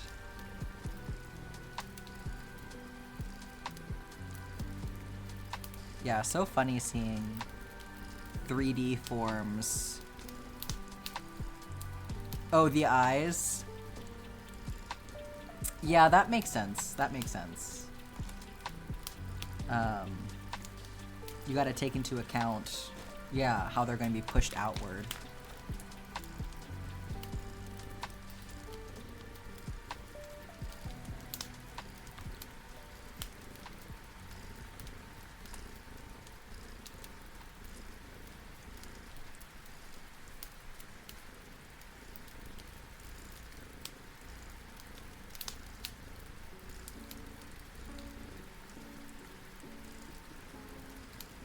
And the hairline too. Yeah, absolutely.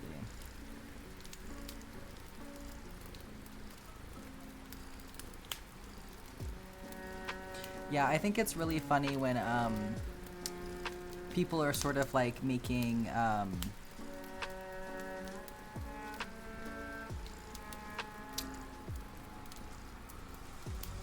like they're evaluating how big a character's head is, like a drawing or something, and they make the head like the entire like area of the hair, and I'm like, that is not how that works.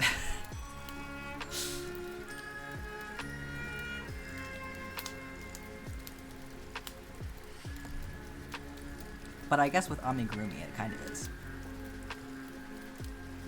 Your brain can't compute the amigurumi? Yeah, it's a whole other animal.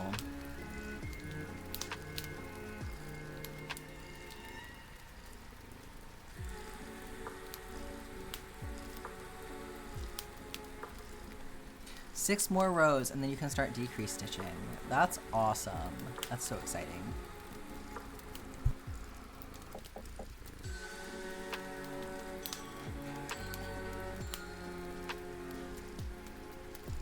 People forget to leave room for the brain.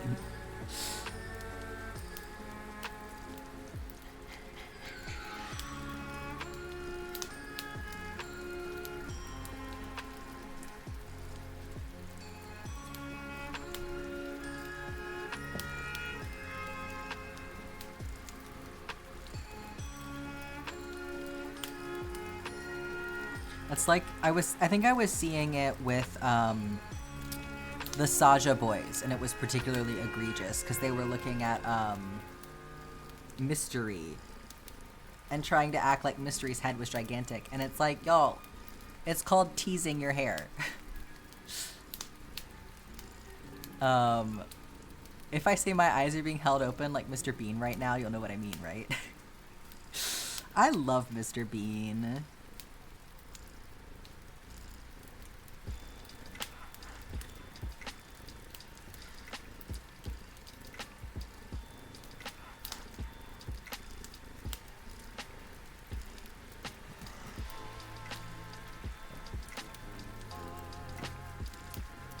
We, my D&D campaign right now, that my wife is running, there's a character that we've been learning about, and his name is Blackadder.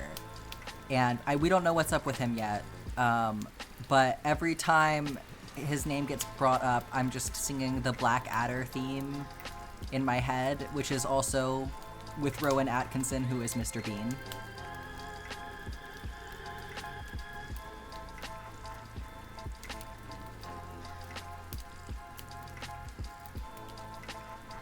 All you've done for this entire stream is walk in circles around your kitchen.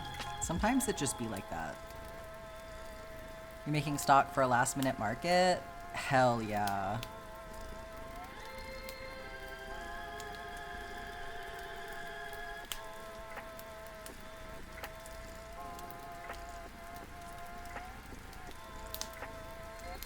Does anyone live in a universe where there are only like 20 seasons? Yeah, you got the Mr. Bean movies.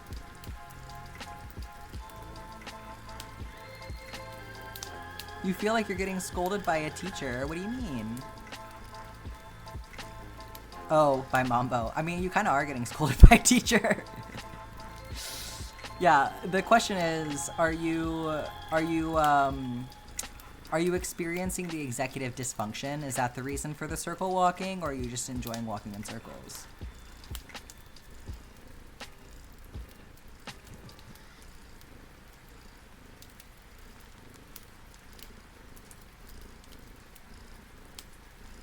Being held accountable. Yeah, Mambo can't really get you in trouble. Mambo doesn't have any authority over you. Stick it to Mambo. Rebel.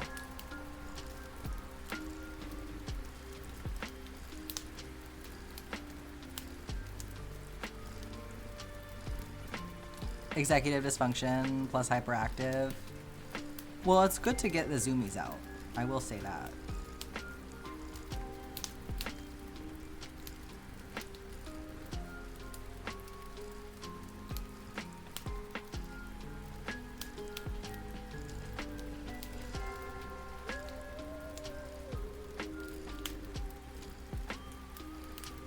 Mambo doesn't know where you live and lying is free. That's true.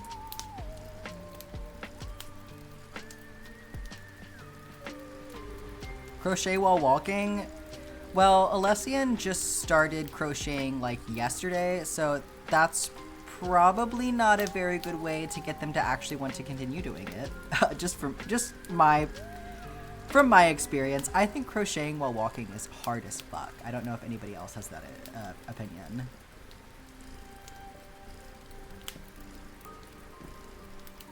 It is too many limb movements at once.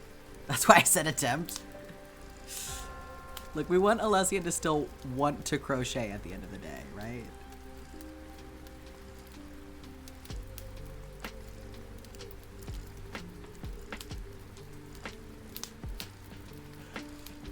Stretch the body, hands, and fingers.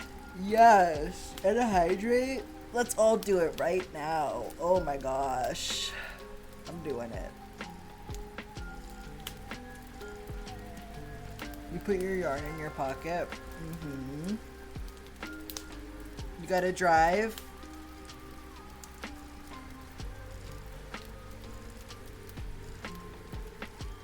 Yeah, this is...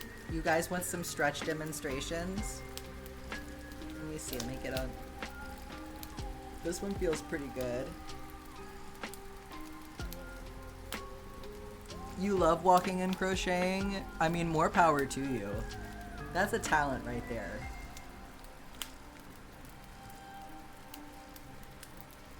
I think I would fall off the treadmill.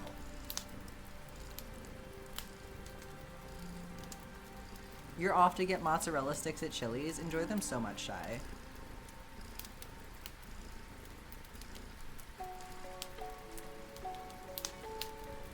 Yeah, these are good ones to start with.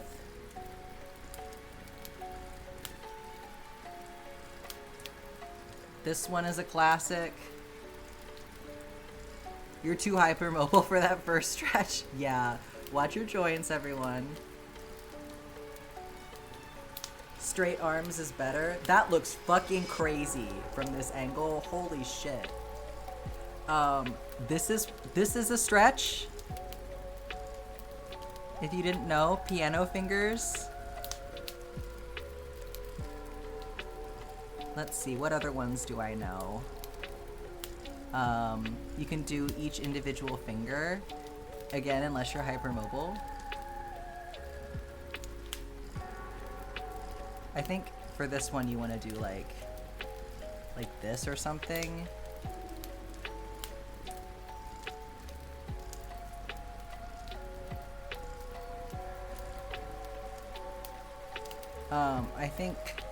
I think this is another one where you just press, put pressure, and then you back and forth with your fingers.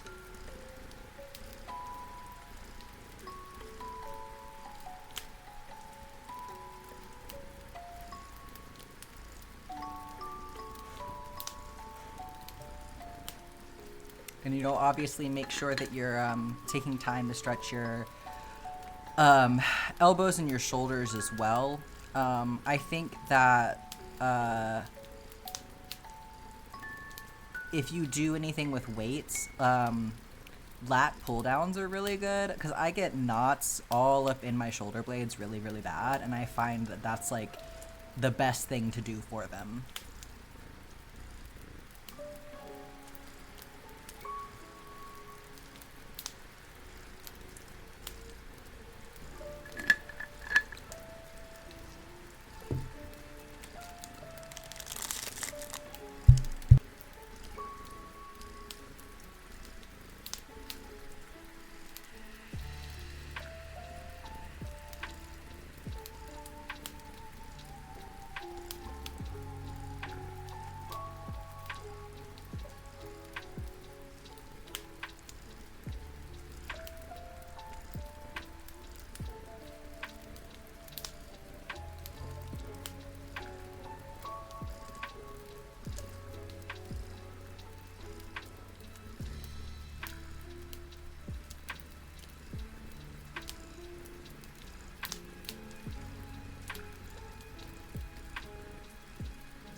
Yeah, the walking while doing any odd task is bold. Bold decision making.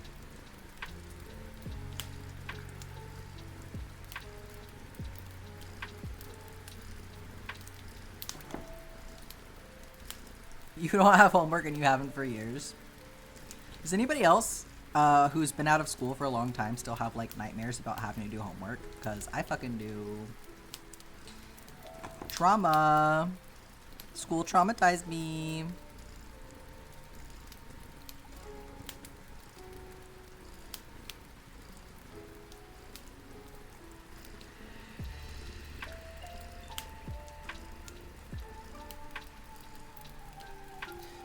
I feel like the harness with the desk out in front would hurt in the end.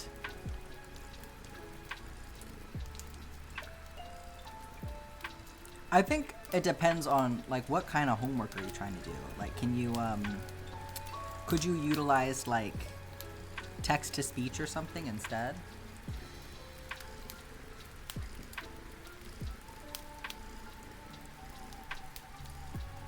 You got old job nightmares? Yeah, that's relatable too. Anything that's like I have a lot of anxiety dreams about like being late for stuff. Like I still get dreams that like I'm late for class and I like just can't seem to get there, and like, or like I'll wake up one day and realize that I've gone an entire semester without ever going to one of my classes, and it was like I would have graduated, but now I'm not going to graduate because I didn't go to this class, so I failed it.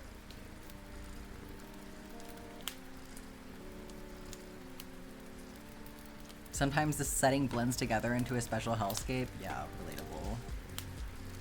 Dreams about missing the bus or not being able to find my classroom. Uh-huh. I used to have, this one's really telling to me. I used to have dreams about, you know, like the underwear dream. I would have that, but like I would discover that I was like topless in public. And then I started wearing a binder and I stopped having those dreams. Interesting, huh?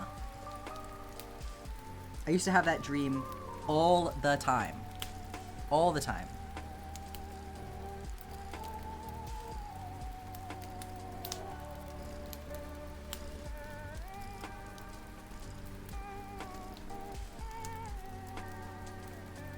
You forget your dream, you forget your locker combo and you can't get your books. You had the same exact dream? Yeah.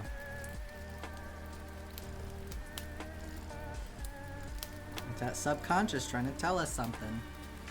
You finished your spreadsheet? Let's go.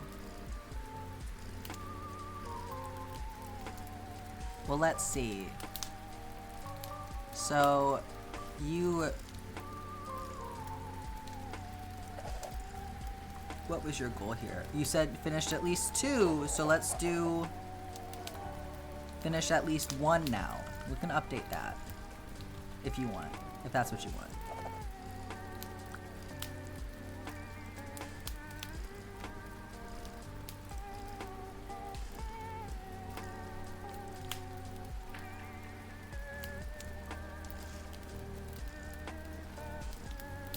You got told in a dream that you were transgender fluid and you didn't figure it out for months. That is crazy. You would be shirtless and nobody would care, but as soon as you noticed you were shirtless, you would grow double D's and everyone would stare. Yeah, weird how dreams are.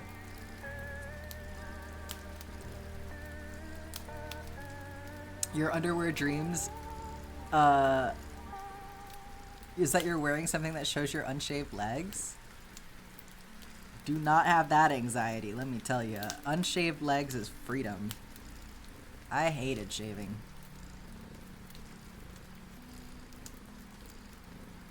Hopefully the second one will be faster. Hell yeah, you got this.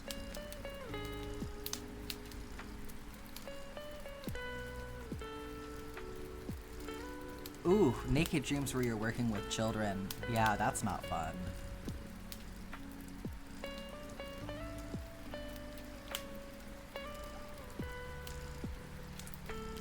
There's a special anxiety when it comes to being paranoid about like accidentally doing something inappropriate around a child.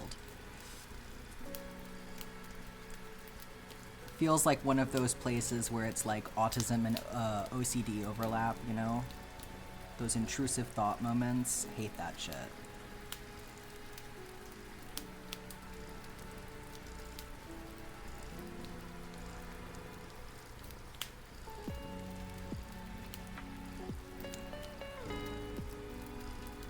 You get some weird looks from friends and family for not shaving your legs.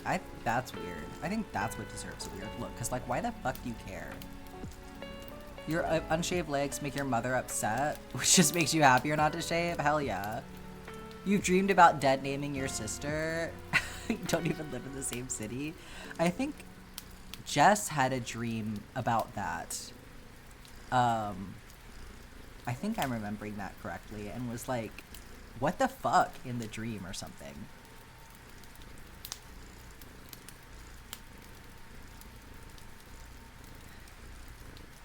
You don't shave your legs, but that inbuilt societal pressure, that's understandable.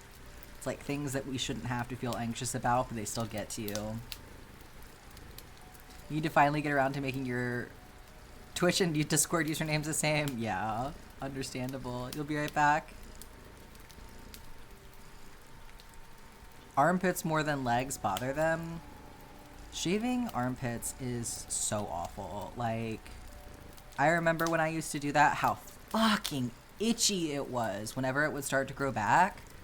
It's just awful. And like, I feel like they get infected so easily, like razor bumps and stuff. It's just awful.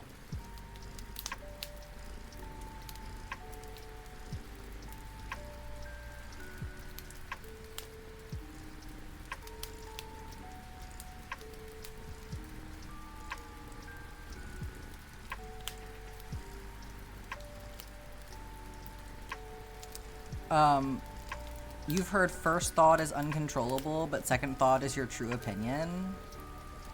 And that makes you feel better about those random thoughts. Yeah, no, that's a fair way to put it. I mean, I think some people maybe with intrusive thoughts, it's hard to categorize it like that, because I think the way that the intrusive thoughts like come back and come back and come back and come back, like it'll make you really worried that like, well, I keep having the thought, so maybe it is like how I really feel. But yeah, I think the conflict really says it all, like the fact that you're having to ask yourself that. The Squatch tattoo, I have seen the Squatch tattoo. Let me know when you're ready to shave. Or shave. It's getting me. When you're ready to share. You love the silky feel of your shaved legs? I mean, that's valid, absolutely. Do it because you like it. Not for any other reason.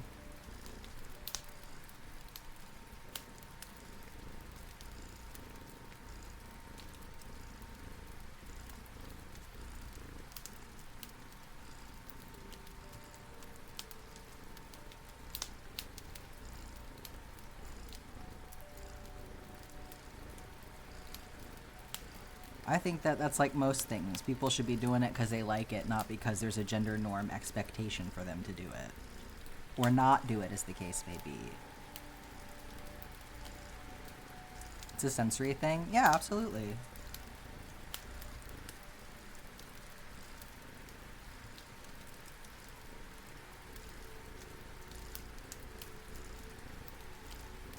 Like, people are always gonna be in your business trying to tell you one way or another what you should be doing with your body. And, like in a positive or negative way. Like, there are people out there who will complain about people who do shave their legs because they're like, you know, you shouldn't do the gender norm. But, again, it's your fucking business and it's your fucking body.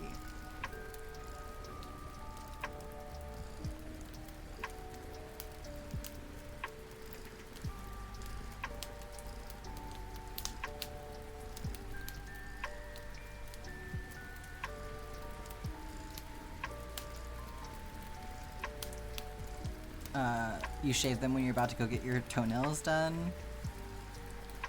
And get the whole nice presentation going. I can see that. Yeah, as long as you're not hurting yourself or anyone else, absolutely.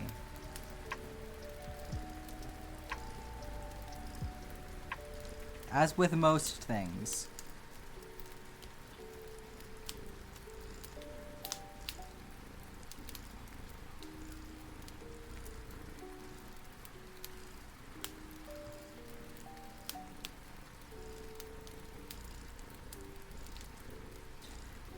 Adele will be arriving soon, about 4.5 minutes.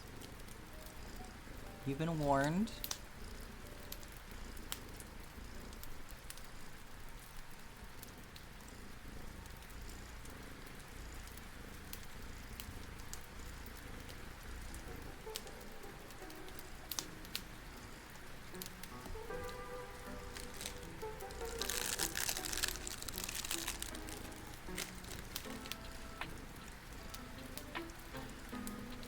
Hi, Goth Crafter. You're a femme-presenting trans man. You get shunned from time to time because you like dresses. Like whatever you fucking want to like. Wear whatever you want to wear. It's nobody else's business. And the people who are,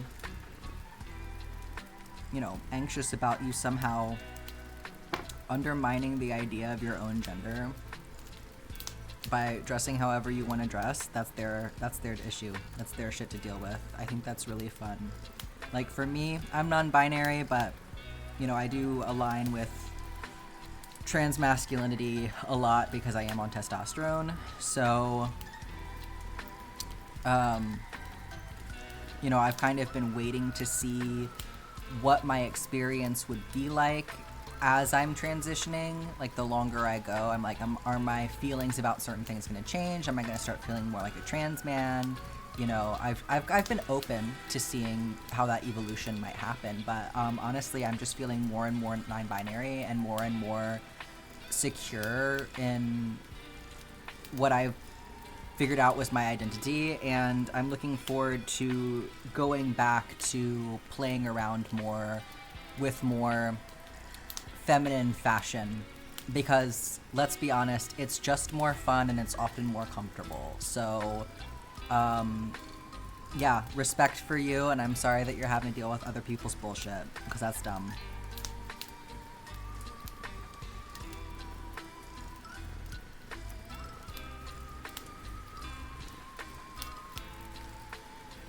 The social pressure to adhere to the strangely hairless lady standard greatly diminishes with age.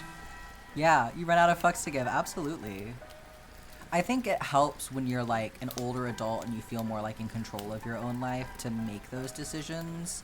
Like, I definitely, when I entered my 30s, I was like, I'm not letting anybody treat me like I'm a young child or something anymore. Like, I'm not gonna let anybody treat me like I can't do whatever the fuck I want and make decisions about my own life. Because, like, I've been taking care of myself for a long time.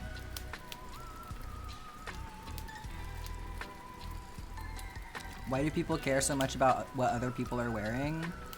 I mean, I could give you an answer, but that's opened up a whole can of worms right there.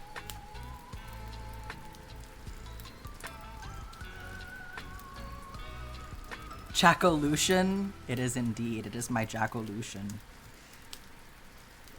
You're a bit nervous to medically transition in case you go too far the other way.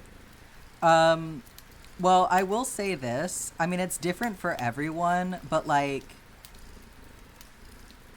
it doesn't go that fast.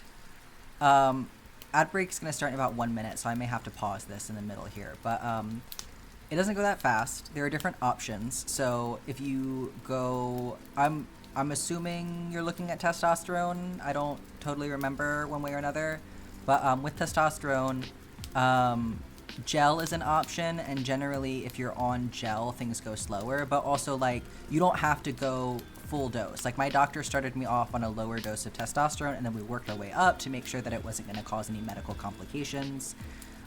It's just better for your heart health to do it that way. So, like, you could stay low dose, right? And then you'll have, your changes will be slower, and they also tend to be less dramatic in general when you're on low dose, which is, like, a negative for some people, because I think you're less likely to get, like, bottom growth and things like that if you are doing low dose. But then that may be, like, what you're looking for. So if you have an idea about, like, the changes that you want to see, I'm gonna pause right here because the ad break is coming. I'll get back to that in 1 second because I don't know when it's gonna fully hit. Gel makes it go slower, and I want it to be faster. I'm terrified of needles. Yeah, I don't have, like, an exact rubric for how that works or anything, but that tends to be the case.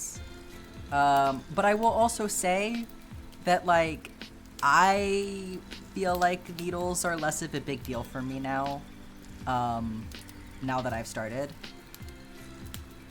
So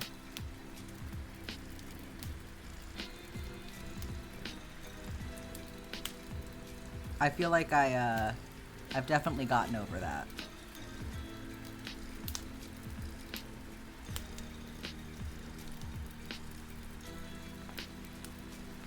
Okay, there it is.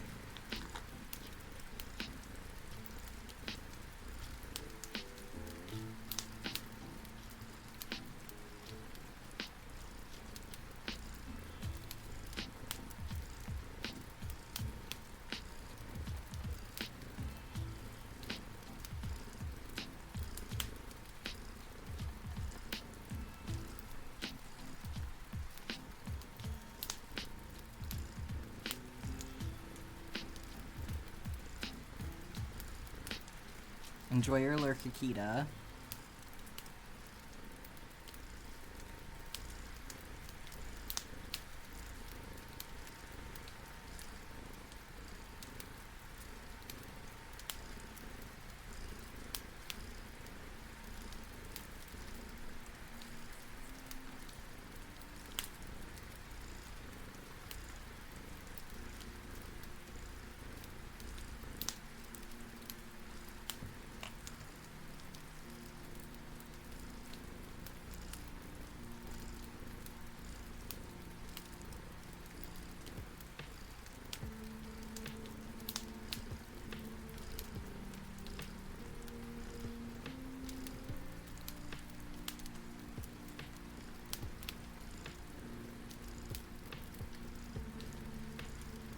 Okay, ad break is over.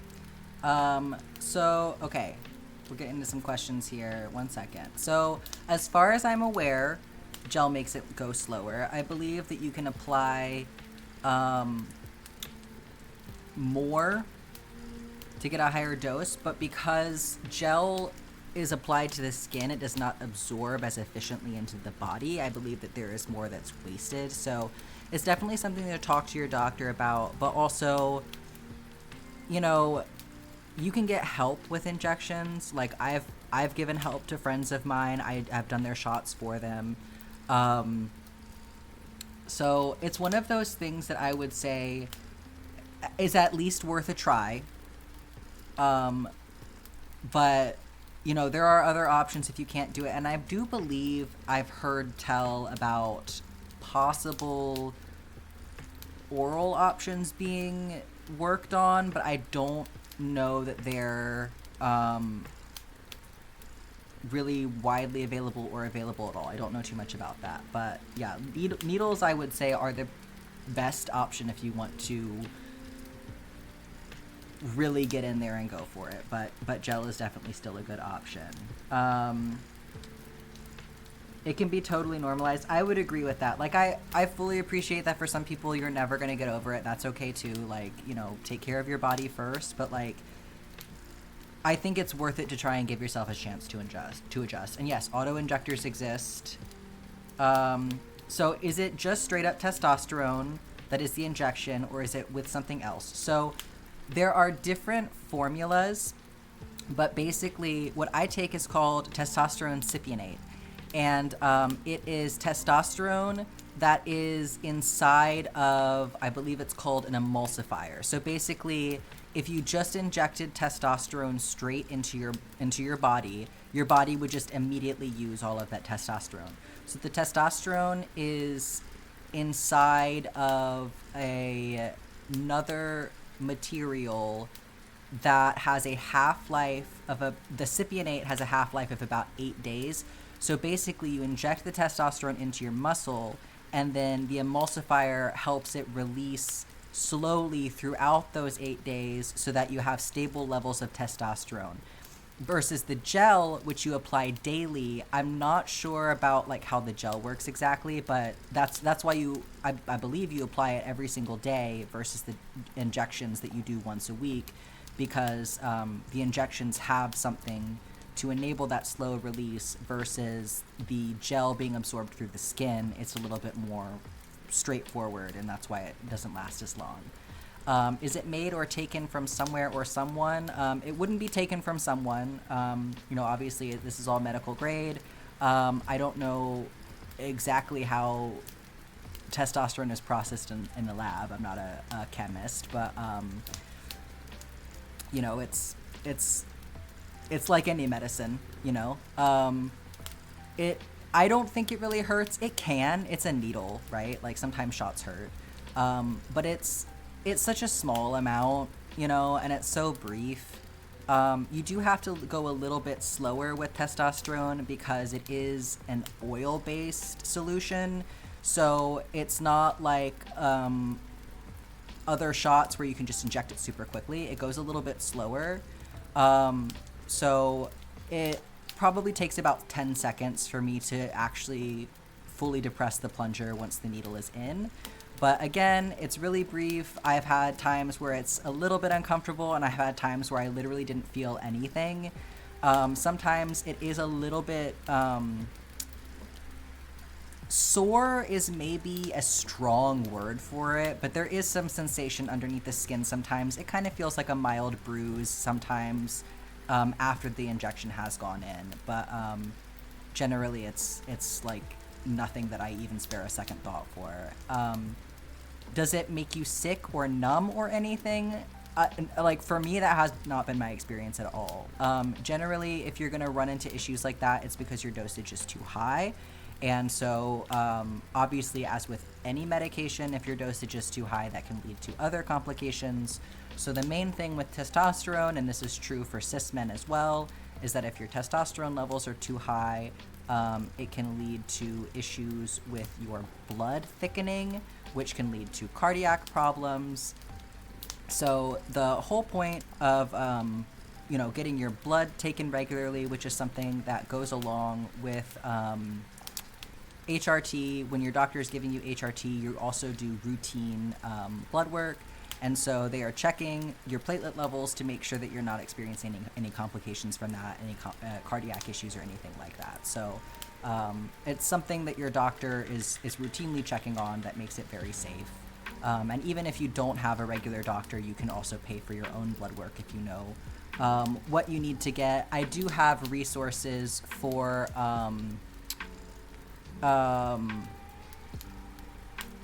what's it called? DIY. If anybody does need to look at that, I do know where you can do that. So that would be something to message me about privately. But it's like this information is pretty well known at this point. So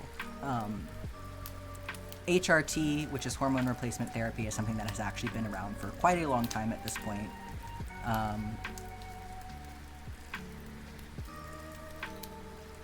So any other questions? Yeah, I'm happy to talk about it. I don't mind at all. How fast do periods go away? So mine went away really fast. And it's different for everybody. That's another thing to remember, is that one person's experience is not going to be the same for everybody. Like I've had facial hair come in pretty quickly, my voice dropped pretty quickly, and my period stopped pretty quickly. But I can, again, if anybody wants to message me on Discord, I can send you a resource that I have that talks about the timeline for how quickly you can expect to see certain changes from testosterone. But I think I had 2 periods after I started, and that was it. So by my 3rd month, I was no longer having periods. But again, it's different for everyone. It can take like a year for it to stop. But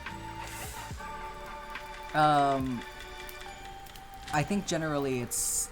And then also birth control is an option, you know, which may be easier for some people to get. There are birth controls that can help stop your period. And that was something that my doctor did offer to me during my first appointment. But I did say that I wanted to just kind of wait and see what testosterone did first.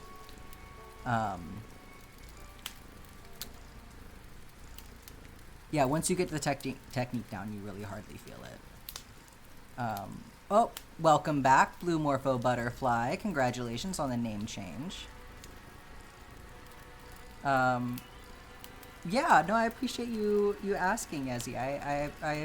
I not everybody is going to be open and receptive to questions, right?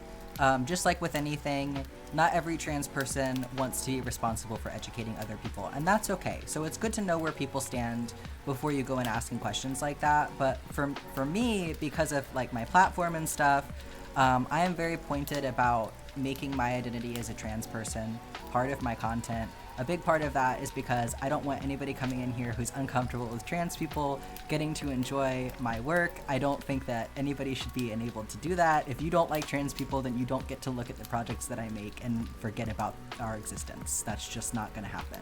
So, but the other part of that is because I want to show that, like, I am receptive to having these conversations, and it is okay to ask me these questions. Like, I want people to have avenues to be curious and find out these answers, and I am equipped to do that. I am consenting to do that. So certainly if you have questions, you know, I'm here to answer that. You know, I appreciate the curiosity and the willingness to learn, for sure. It is truly fascinating how every person has a unique physiology. 100%. You know, you see it in trans people, and same thing in cis people, and even just the existence of intersex people. It really pushes that uniqueness even further, you know? Like, everybody is different, truly, truly. Infinite DNA combinations. Yeah, exactly. You gotta bounce. Have a great day, Mambo. Hopefully we'll see you in a little bit.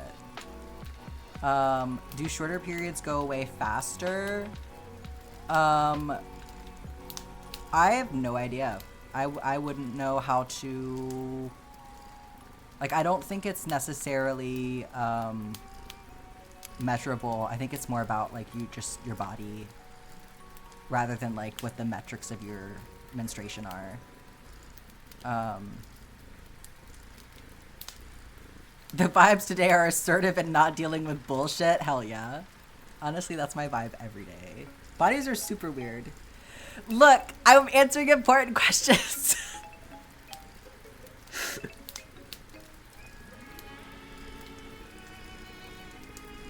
I can't think and crochet at the same time. You guys are asking me questions that I have to think about.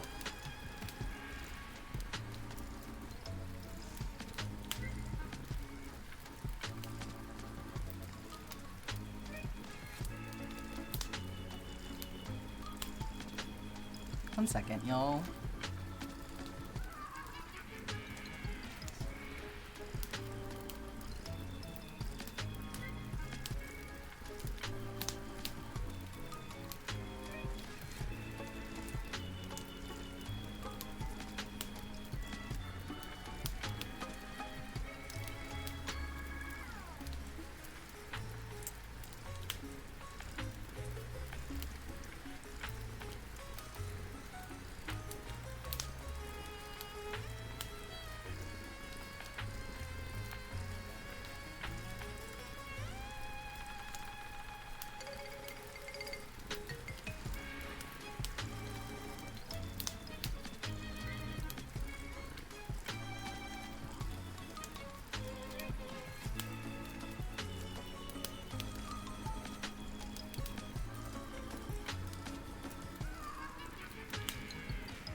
Why was that so hard to find?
Sorry, I'm trying to find something really quick, and I don't remember where it lives.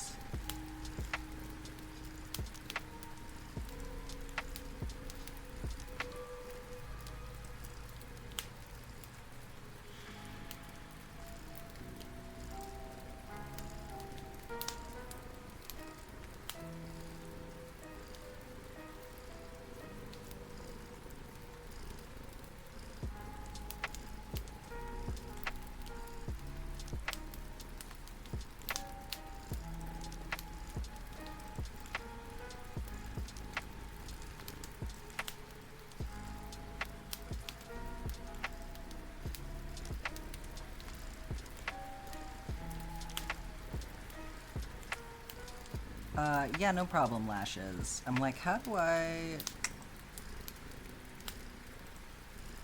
Where does this thing live? It's fine.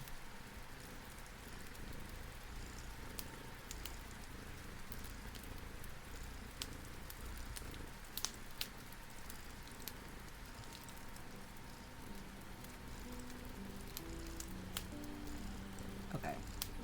Whatever. Close enough. We've been so fortunate so far. Okay, where were we?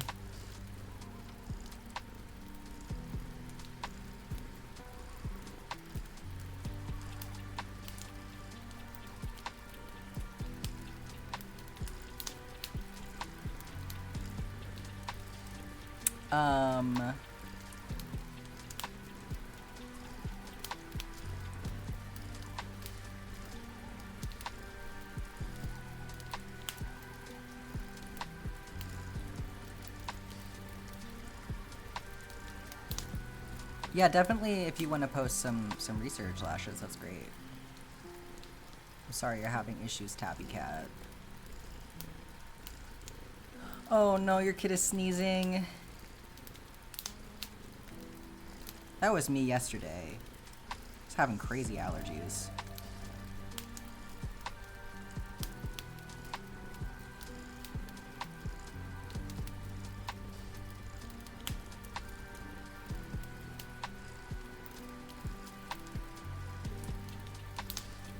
Finish your third row? Hell yeah. Welcome back, Yezi. What has been your least favorite part of the map so far? Let me think about that. Go over here and get, who am I checking off? Easy. Okay.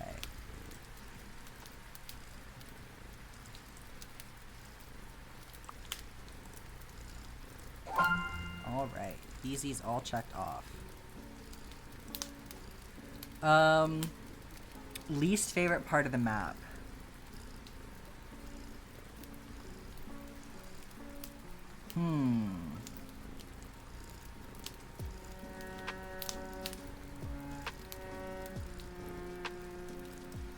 Well, I was expecting it to be the forest,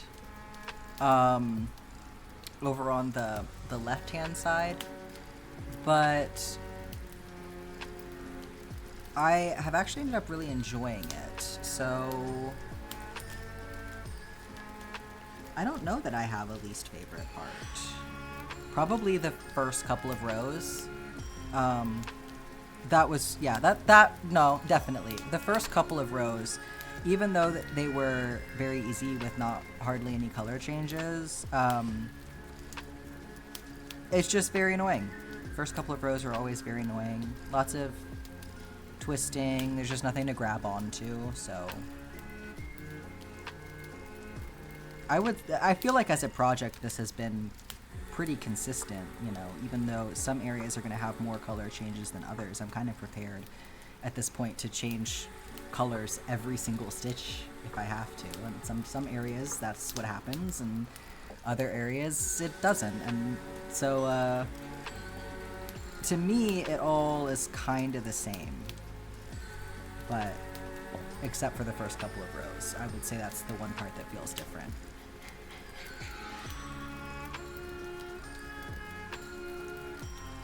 Oh no, Scarlet. Not the 3 hours to sleep. 3 hours to sleep for the last 3 days. Jeez, you need to sleep for real. Finish the head, you just need the hair base now. That's excellent.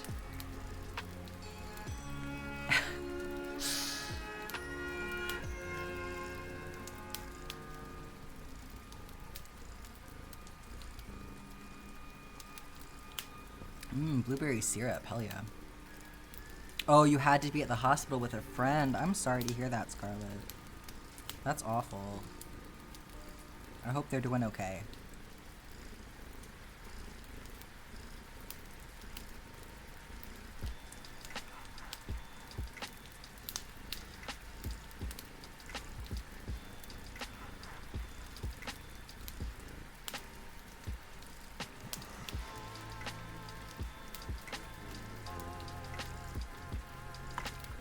Yeah, I hope you can sleep soon for sure. And it's okay to prioritize sleep too. If you need to call out of anything or postpone anything, that's important. She's okay now. Oh, Bilbo Scraggon's future parent, you're making them soup. I hope they feel better soon.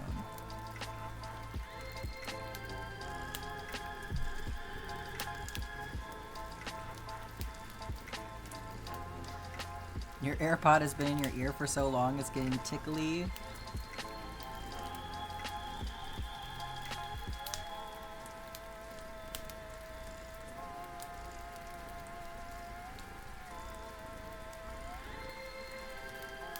Make sure you give your ears a break. I wear earplugs to go to sleep, because otherwise I hear everything.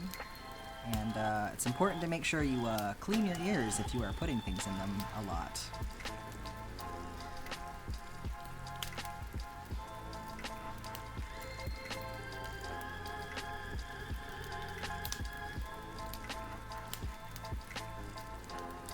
You did 2 rows today? Good job, Zephyr.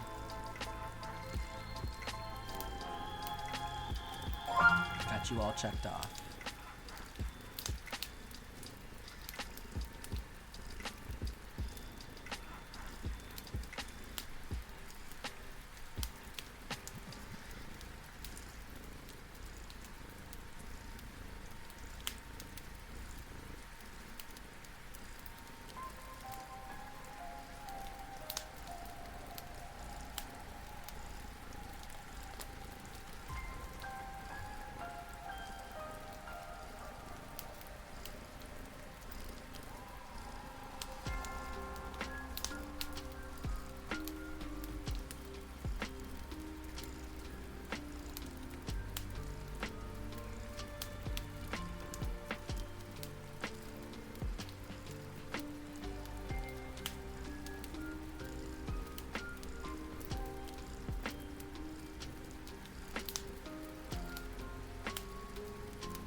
If you could make one villager a bachelor or bachelorette, who would it be? That's a good question.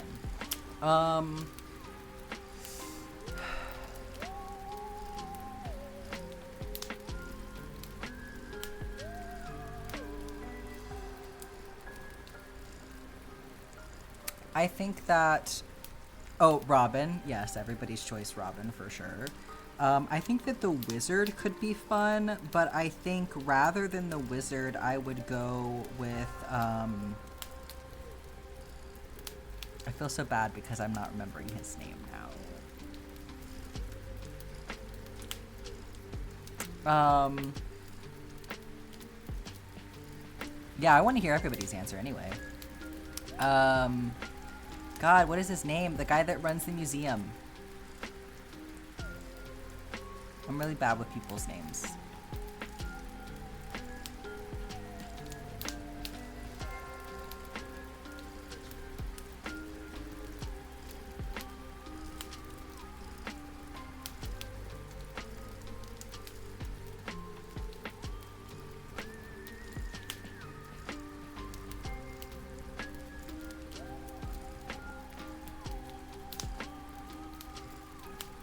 Gunther, thank you. My pick is Gunther. Although I have also seen some cute, I think there's a case to be made for Gus as well, but I'm going with Gunther. I love his whole, like, Magic the Gathering cowboy vibe.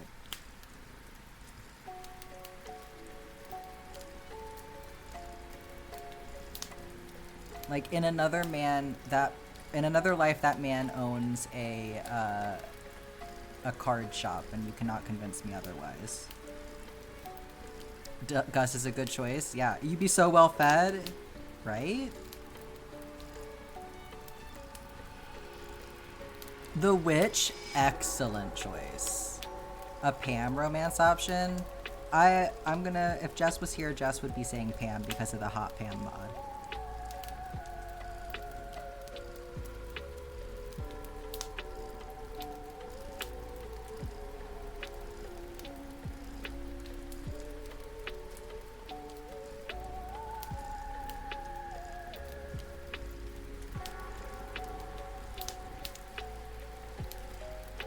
The dwarf. Okay, how about the dwarf?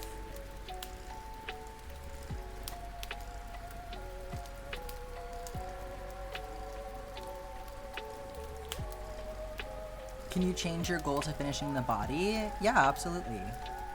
I figured you didn't mean the whole thing.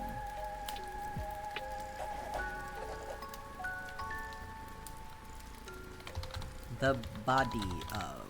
I'm just gonna add the body of to the beginning of it.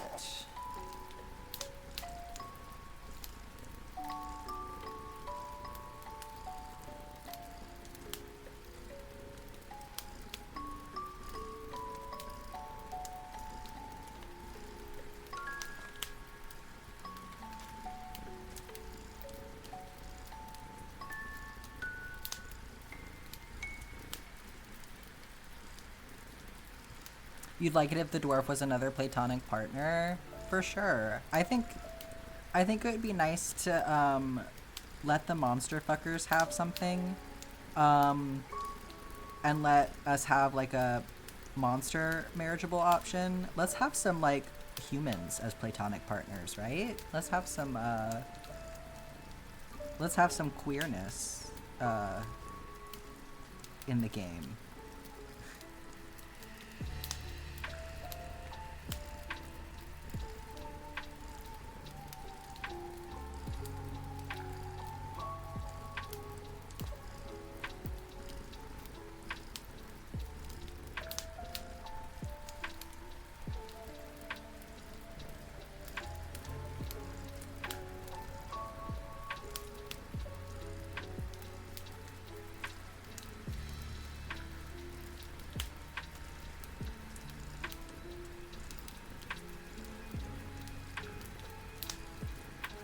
My tattoo artist, when I got my Krobus tattoo, was like, agreed, love, love the platonic partnership aspect of it, but also just let me marry Provis, like regular style. And you know, I'm in both camps. I feel like. Give me more arrow ace romance options, but also would absolutely marry Provis for real at the same time.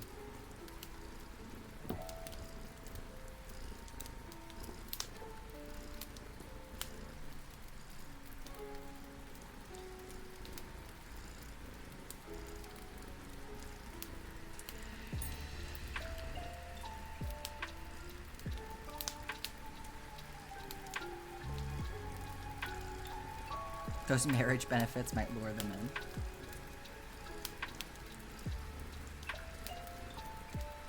Yeah, which it's also like you can be married to someone and it be a platonic partnership. Like, get the tax benefits. Why not?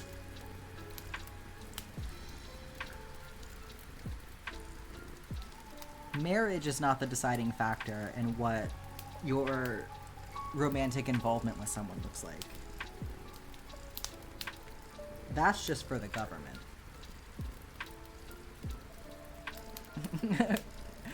Propus wants that really great farmer medical insurance.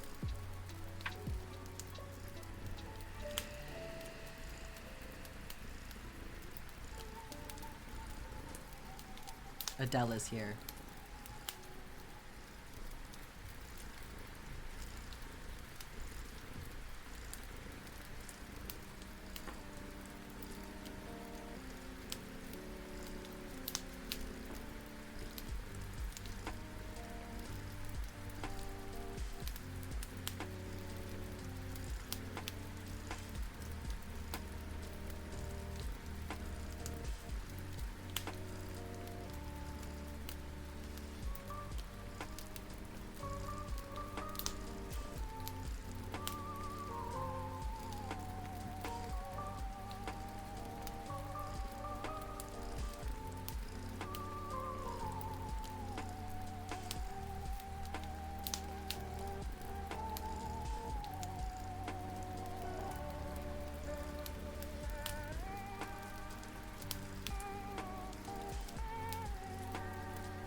Welcome back, everyone. Okay, why is Harvey still charging you for medical shit if you're dating the man? Or, I probably better to say if you're married to the man, because, you know, if you're dating him, have you started supporting him yet, right? But, yeah, it does seem kind of silly. He's like, look how much money I made today, and it's like, yeah, I know. Off of me. Skipped a color here. You've never married Harvey because of his affection for Maru? That's fair. I am not really a Harvey Maru shipper, I gotta say. I think that Maru deserves to have a hot boyfriend 100%. Or girlfriend. But, I don't know. I just don't really love the dynamic of their relationship because he's her boss, you know?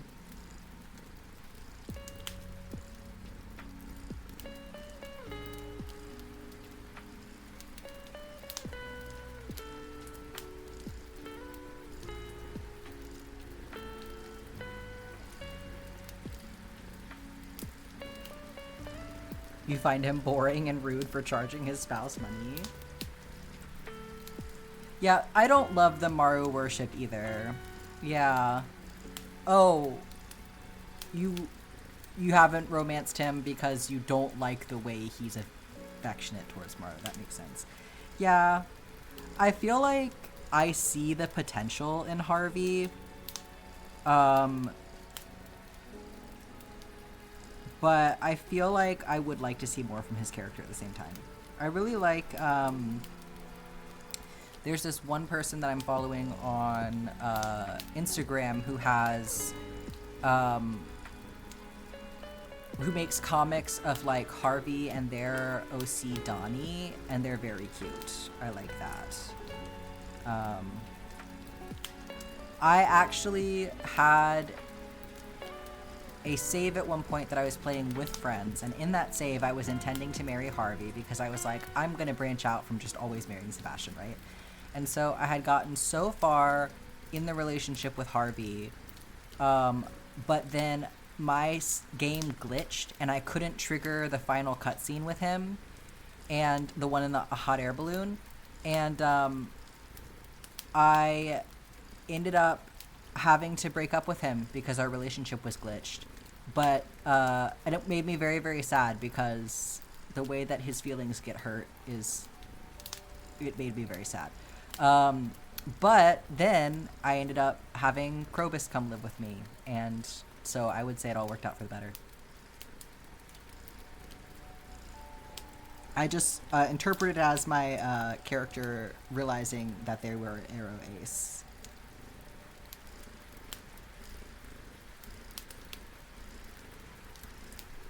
It's not you, it's just my computer, truly. And like I couldn't do anything about it because it was a multiplayer save too. So it was just fully borked. Harvey and Emily are your least favorite eligibles for polar opposite reasons. What are the reasons? There are honestly quite a few people that I would never really want to marry. Don't really love Penny either.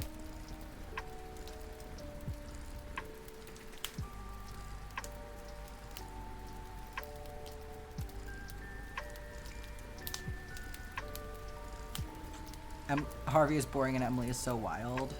Just not for you. Yeah, that's fair.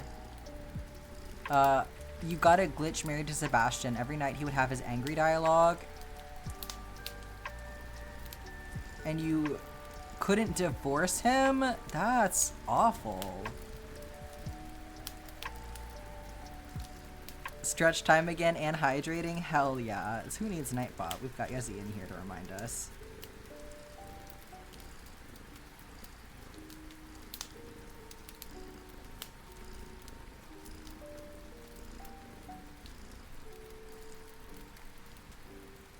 I'll eat some more of my Rice Krispie.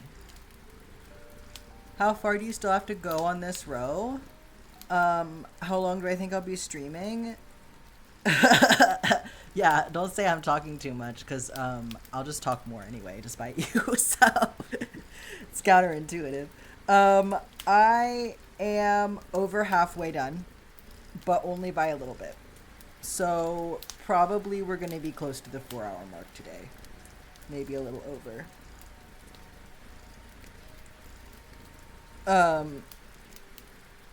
How do you keep all the colors straight from the back? Gosh, I feel like people ask me that question and I just don't really know how to answer it, because for me, I just kind of do, you know? It's kind of like somebody asking, like, how do you count to 10? And it's like, oh, I don't really know. I just know how to count to 10. Like, when you have to pull them to the front to use. Yeah, I just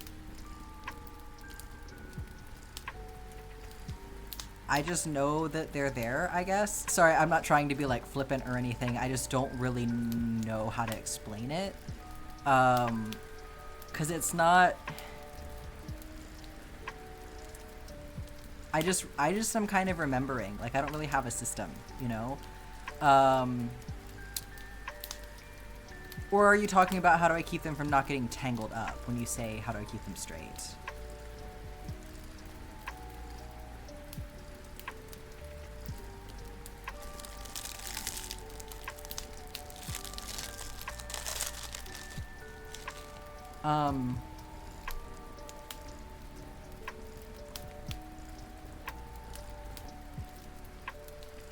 Like, I think part of it too is that when I started, yeah, how do I know which one to use? I think I've just gotten used to it. Like, when I started, I had so many fewer colors that I was using, and I have added progressively, because like when I started in the ocean, I only had about 3 different colors that I was using, and so I introduced more colors very slowly. And so I really had the opportunity to get used to managing all of them and getting used to what they looked like and all the different shades. And like, so now as I'm looking at the map, which, you know, you can see in the upper right corner, this is a live view of what I'm looking at. As I'm looking at this, I'm able to look at like, oh, I'm going to need some more, you know, green for this tree right here, right? And the last time I used green in this area was down here, so I know that I can probably grab like another green thread from down here, right? So I think that's part of it too, is just kind of like paying attention to how a color is moving through the area. Like, for example, these 3 cherry trees right here, I've had some yarn that I've been running up through this area because of these 3 trees, since they're so close together. So that's part of what I'm paying attention to, is just kind of like how colors are being distributed throughout the map, you know? And as crazy as all the colors look on the back here, most of the time I'm pulling colors that are attached to the top row. Sometimes I do have to go digging a little bit. Like, sometimes I like to just go and make sure that I don't have something random back there that's like hidden down in this area, like I was talking about, where like, you know, maybe 5 rows back I was using this color a lot, so I may have left some to carry through. So and I forget things all the time. I'll have random errant pieces that I just have to you know, cut off and carry somewhere else. But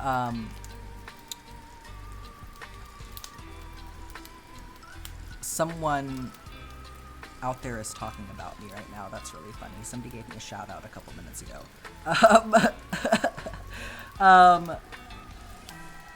But yeah, did I check off Zephyr? Yes, I did. Okay. Yeah, hopefully that's a better explanation. I was trying to figure out how to like put that, like, communicate my perspective, I guess. That's the thing about like trying to share technique sometimes, is it can be so like personal, you know? So it's sometimes hard to yeah, sometimes it's hard to share my perspective, but it's good to have questions like that because you know, I'm trying to put together resources for all of this stuff eventually to help people figure out how to do it for themselves. So it's good to know like what it is that people are curious about or find confusing or what have you. Beezy Squeezy, write down next 10 rows. You got it.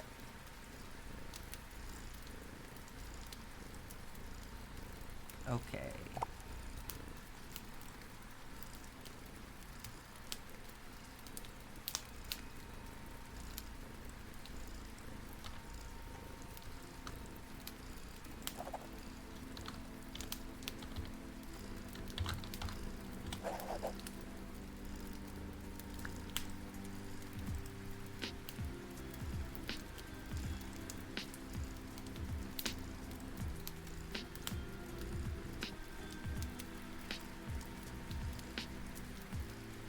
How do you do the thing? By doing the thing? Yeah, sometimes it does feel like that. Sometimes it really is just like, you just kind of do it. I don't know. It's one of those things like, there's a reason when I used to work at Whole Foods, they had a preference for having new employees be trained by the newer employees, because sometimes when you're brand new to something, it is easier for you to think about that thing in the context of like learning it for the first time. So it's one thing that I am trying to be mindful of, which is like when I do something for the first time, really capture that experience and pay attention to what that experience is like so that I can then communicate how to work through it for other people, because I think that that is something that you lose sometimes as an educator when you have really perfected something. You lose perspective on what it's like for someone who is brand new. So I think it's important to not, even though it's hard for me sometimes to recount that, I don't want to be flippant about that, you know, like just because it's easy for me and it's like mindless for me and I don't have to think about it, that doesn't mean it is like that for everybody, or that, you know, anybody is silly or stupid or anything like that if it doesn't, if it's not that simple for them, because I have, you know, a lot more experience than a lot of the people who are asking those questions. So, and it wasn't always like that for me. So that's a really difficult part of trying to educate other people, is honing skill while trying to keep in touch with what it's like to be a beginner. It's a balancing act for sure.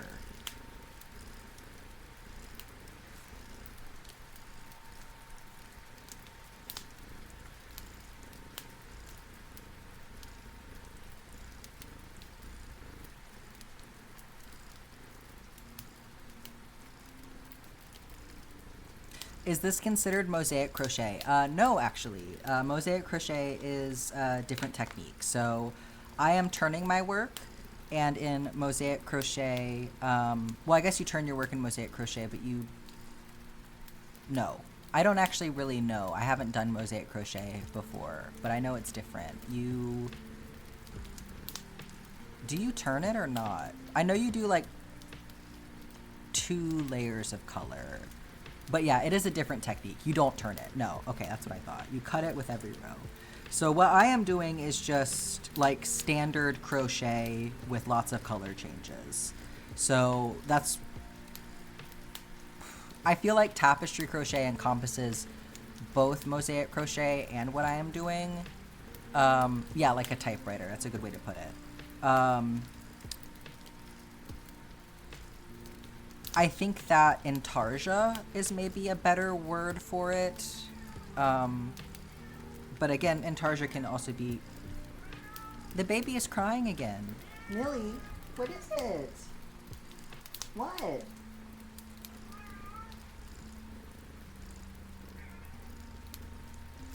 Boop. She knows how to do boops. She's trained. Do the boop. Good girl. What happened? Jude, get off my computer. Are you serious? Oh my goodness. I got my, my tower under my desk, and I keep catching Jude up there lately. Taking a nap and overheating the whole thing. Yeah, it's yellow clock for real. I think she was sleeping again. Poor baby.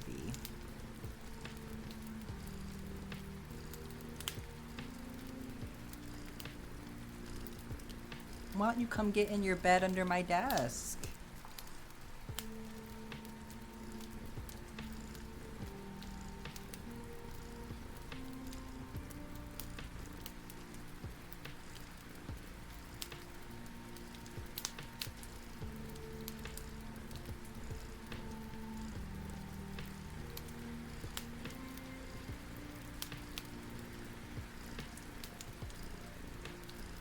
Cat's doing cat things indeed.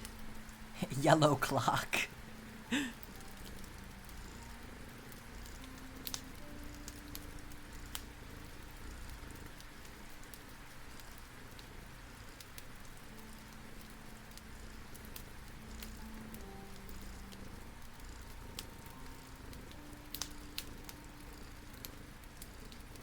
Jude, come on. She's so silly.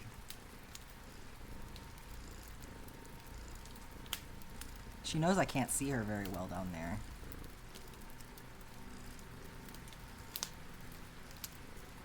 When the clock turns yellow, it's time to scream. Have y'all seen Don't Hug Me, I'm Scared? Because that feels like it belongs in that universe.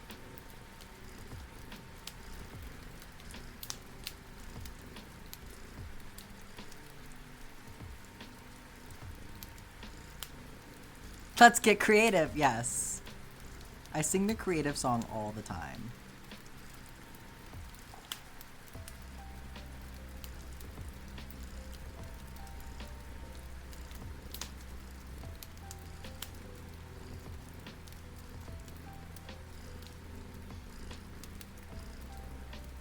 Oh shit, that's the wrong color.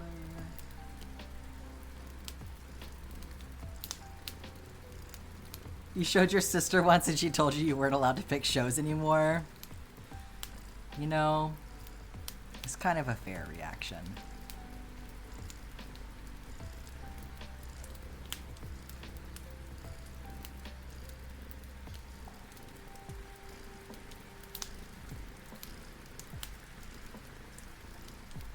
Welcome back, Mambo.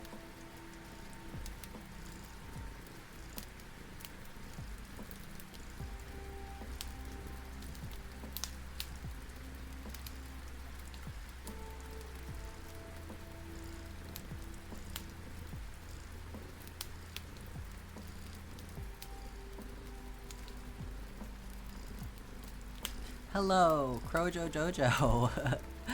Am I the same person that you've seen posting on Instagram? Yes, I am. That is me. Your date got pushed back a little bit? Oh, hell yeah. Maybe you can hang out for more of the stream then. You gotta go, though, Raven. Have a great day. Thanks for hanging out with us. Yes, you've come to the right place.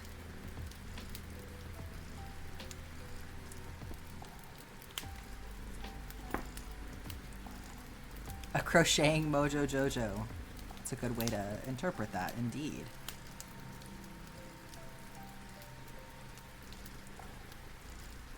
Love it.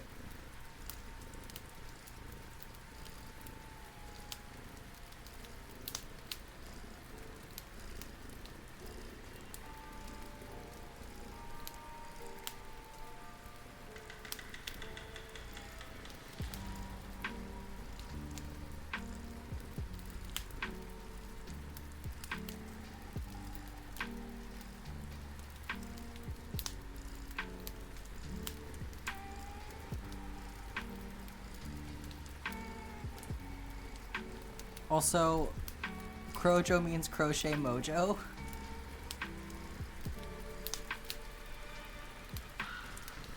Mojo Jojo but a crocodile. That's a good one too. I feel like that would be really cute.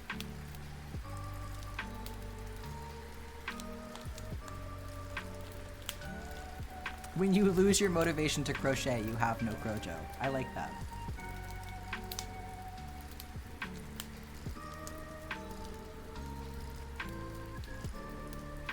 Just thinking about Robot Chicken now when they do the Hansel and Gretel skit and they're like, it's a double entendre.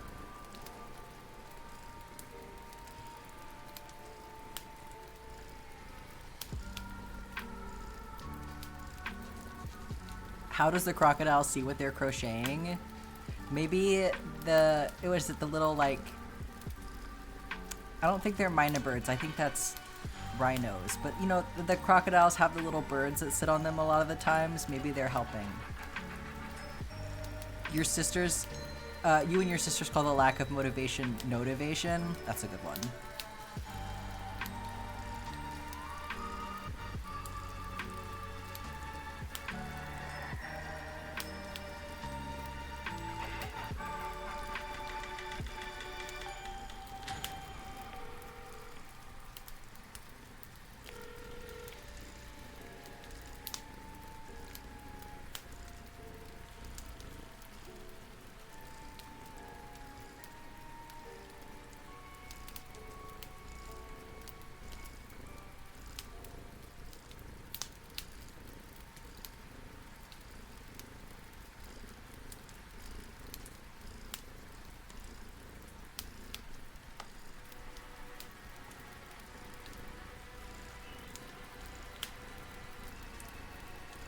feel like this half of the map is going way faster.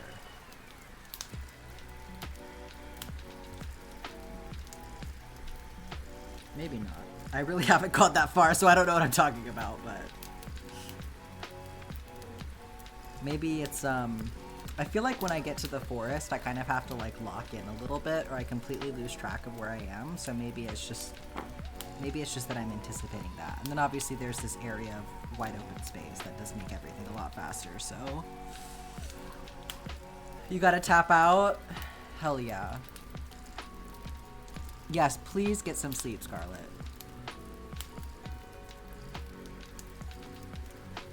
I love that you're using embroidery floss for this. Yes, it's a great way to use up all that embroidery floss. Or also, another suggestion for you. This is my collection of cordsmiths. Autumn was very kind and sent me a case for them and sent me a couple more to complete my collection. So I have a full pride collection of cordsmiths now with my flags. So the mini though is a great size for embroidery floss. So I am taking my embroidery floss my excess, and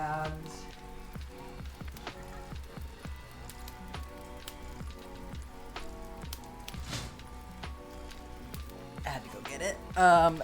So I have a bunch of like embroidery floss that's like not labeled or old random colors or whatever. It's not DMC, but I am turning it into yarn with my cordsmith. Yes, it's an icord maker. So I'm just making a multicolored ball of yarn. It's gonna take a while, but this is another way that you could use your embroidery floss, and then you have chunky yarn. So I'll eventually crochet something with all of this icord.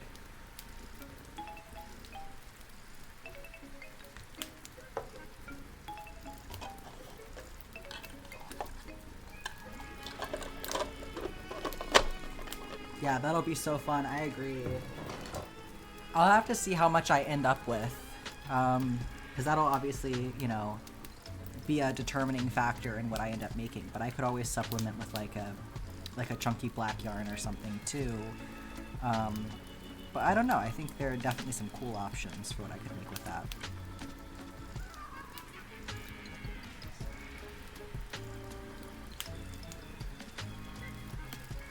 Gonna have an ad break coming up not too long now.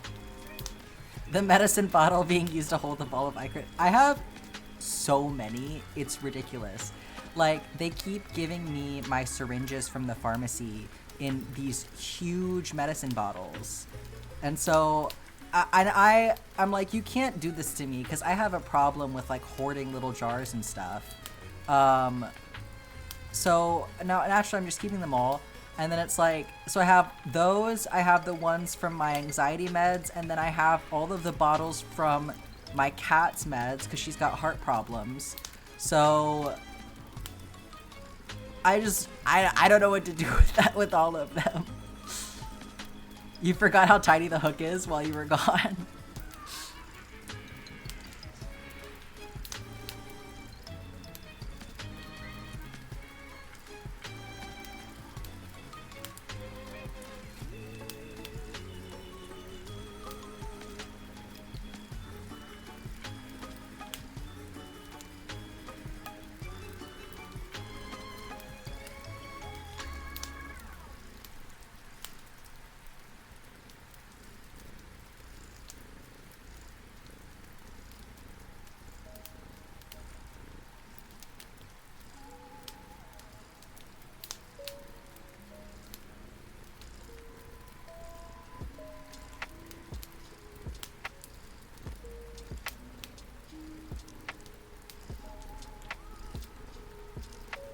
You wish you had a bigger hook because you're like way too tense?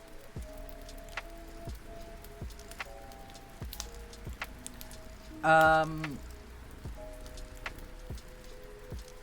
think practicing loosening your tension is definitely good, because if you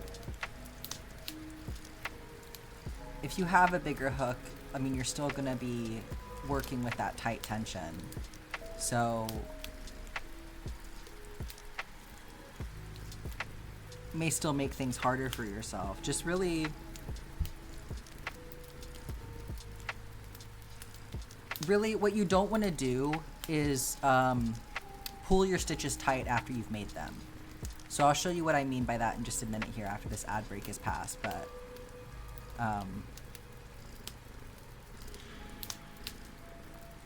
that's one thing I was thinking about for you. You do that? Yeah. Do not do that.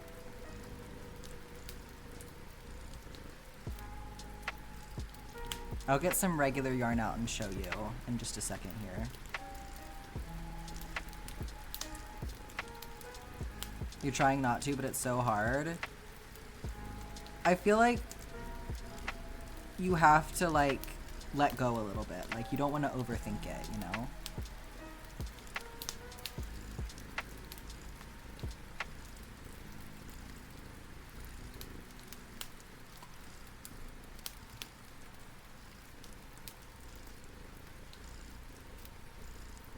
Okay, Adela's here.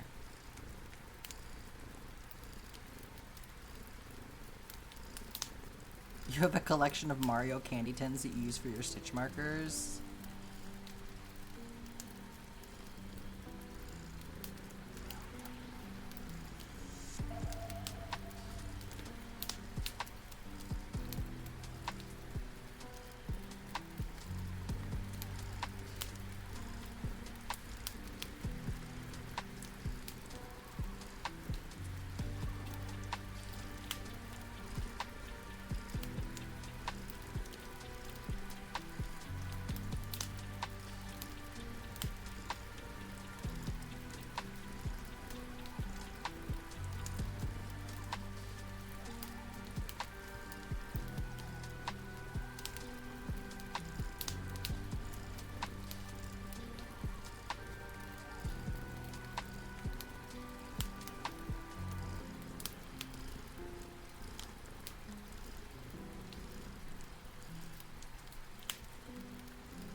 Okay, ad break is over.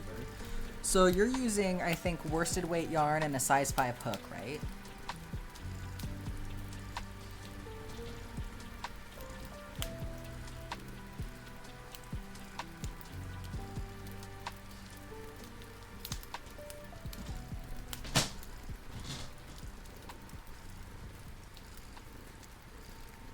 I don't know how you keep all that straight without getting tangled.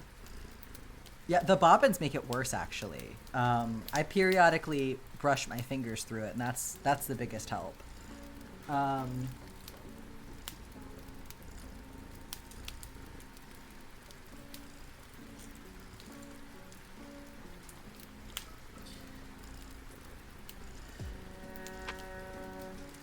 So I got my slip knot on, but you don't want to pull it tight, right? So it's okay to like back out a little bit. Make sure you have a little bit of room there. And then when I'm starting my first chain, I hold it at the bottom here, and as I'm pulling, I just keep those, like I'm not making it tight against the hook, right? I'm giving myself a little bit of breathing room, and I just kind of pull down as I go to help make sure that hook is moving really smoothly through those loops. And there's plenty of room for me to poke that hook through as I'm making these loops, right? And then, so now when I've come up to my second row, starting on my second row, I got no tension, and I'm holding, or I got no, I'm not fighting to get my hook in there, right? And now I'm holding my tension with this hand, right? And so part of that too is like I kind of pull down on this row a little bit so that there's tension on the loops on the hook as well, rather than pulling on this thread here. I'm pulling down on this row. So when I am pulling through, I'm keeping my stitches very open. And so I make my first loop, and then I don't pull this. Do not pull this after you make your first loop, right? Because that's gonna choke up on your tension. So you just, you're basically using your left hand as a guide to feed the yarn through, rather than like a tool to correct yourself as you go, right? So you want to think of this as like the yarn is feeding from here rather than you controlling the tension with this hand. You're really controlling the tension with your right hand that has the hook, if that makes sense. Watching videos on crochet tension helped me a lot. Yeah, there's so many great resources out there. So like if you're struggling with an aspect of it, I think the first hurdle is sort of like identifying what you're even struggling with. But if you can figure that out, like look at lots of different options and lots of presentations, because everybody's brain is different. And even though, like, you know, someone may be a great teacher, they just may not be putting it in the way that's going to click for you personally. So don't be afraid to look at lots of different sources, because like Magic Circle, I definitely found that with Magic Circle. Like I saw lots of different tutorials, and then one person explained it in a way that made me go, oh my god, that's so simple, right? And of course now I've forgotten what it is, but yeah, you like give yourself permission to like really look at lots of different sources.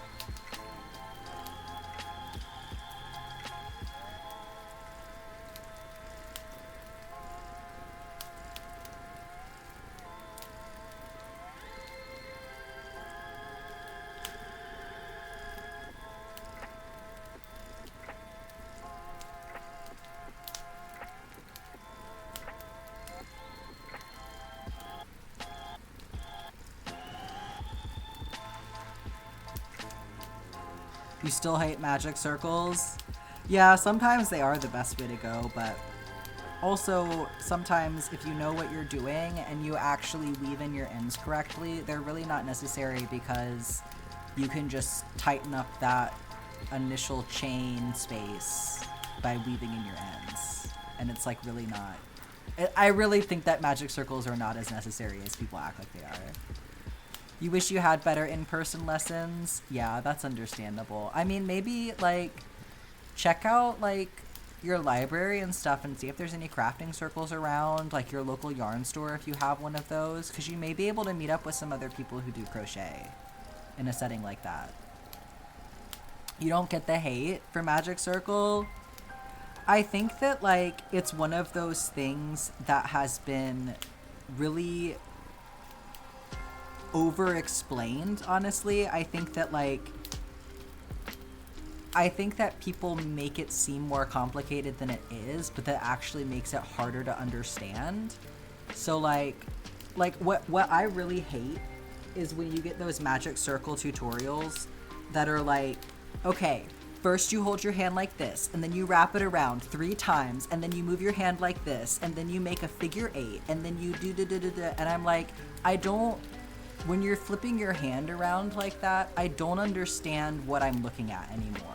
Like the second you go from this to this, you've lost me. I don't know what I'm looking at. So then I had somebody who explained it was like, a magic circle is just a single crochet.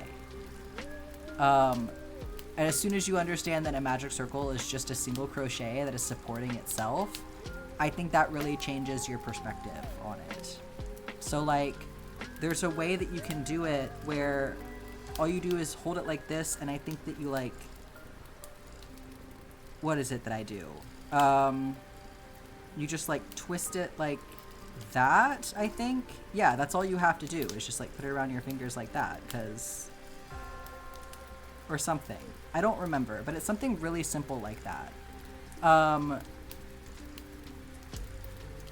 I'm gonna have to refresh my memory because I haven't done it in a while. You do the X method, and like, I fully respect that, but like, I've only ever seen the X method demonstrated in a way that I find super confusing. I think that's what we're talking about. It's just a slip knot, but you keep working it instead of pulling it tight. Well, it's not a slip knot, because that's the whole reason that you need the magic circle instead of the slip knot. Because a slip knot, you can't like tighten it after the fact, right? Passionate Kelsey explains it well. I believe it. So rather than a slip knot, it's a single crochet.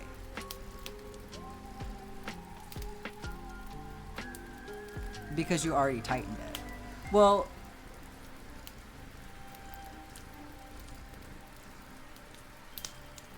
it's different from a slip knot though, because like you still need to knot it. Like the slip knot has the knot on it. When you go to make the slip knot, you stop before it is one. That's okay. That's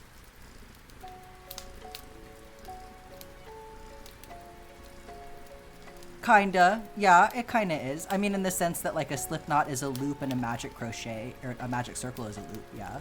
That's how your brain understands it. I think that's fair. Like, I think that's the thing about it, is that it's actually a very simple shape.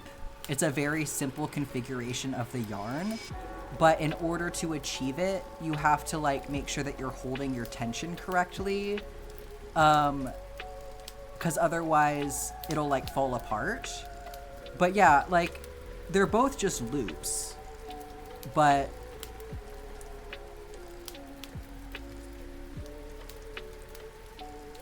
yeah, there are some really good tutorials out there, and I know I could explain it better, but I just need to refresh my memory. But at its core, it is very simple. I just think that like the way that it is demonstrated is often confusing. Yeah, you don't know how to explain it. That's the other tricky thing about it, is that it's such a visual thing. Like you can't really just like say how to do it. You kind of have to show how to do it. Yes, leaving a long enough tail is very important.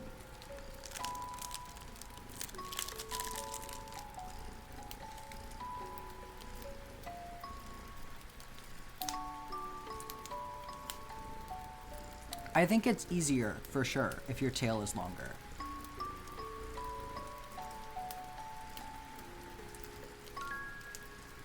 Can you post a link? Yeah, let me get you.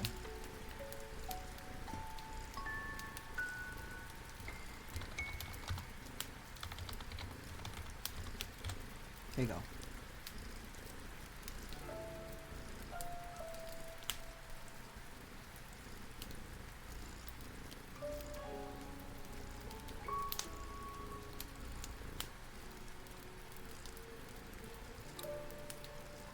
But again, the chain 3 method is totally valid.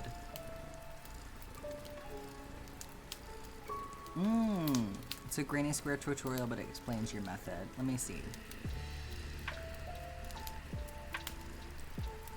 I want to see what they do really quick. I'm gonna skip through here. Okay. Okay, I see what you're saying about... Yeah. Yeah, I think that's a good way to do it. Because like I'm saying, then the difficulty is just about holding your tension while you're making this super simple loop shape. And I think that that's a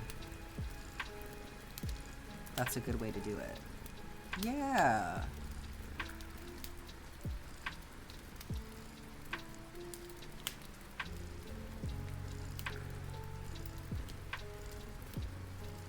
Okay, yeah, I think that's one of the better videos I've seen that explains it for sure.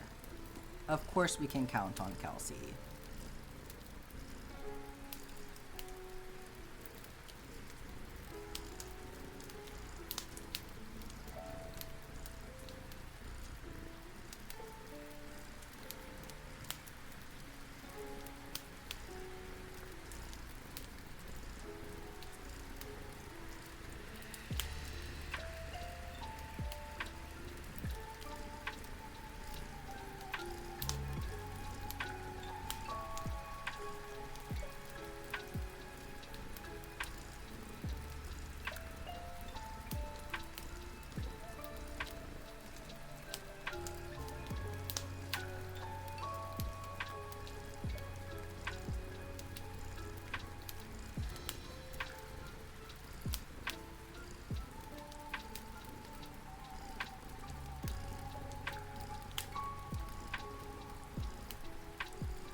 So you can see, if you wanted to see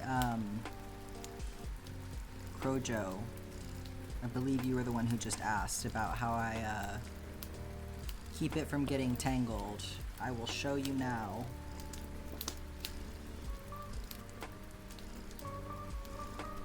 You just ate cinnamon candy?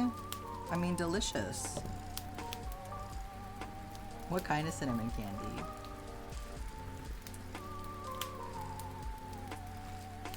Okay. We'll see why it's worse, too, when there's bobbins involved. Oh, you thought it was cherry? Uh-oh. I love cherry candy.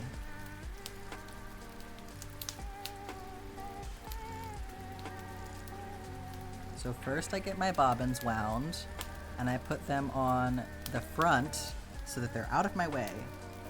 Yeah, so many ends. It's like a shag rug back here.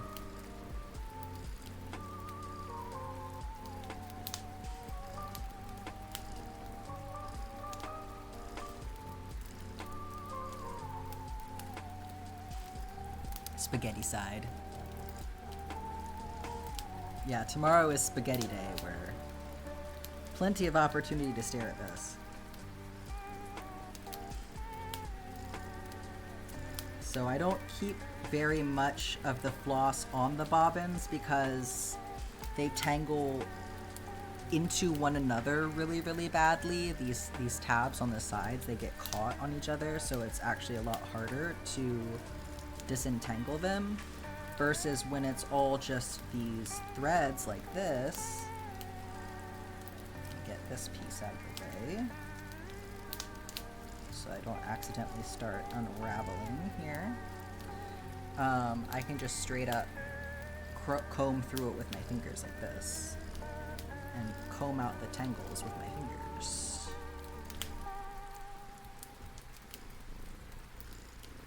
And so I go in sections, and each section is clipped to the bottom of the map with these sewing clips, and that keeps it from going everywhere while I'm trying to work on it. So then I just take these long pieces and I just wind them around my hand.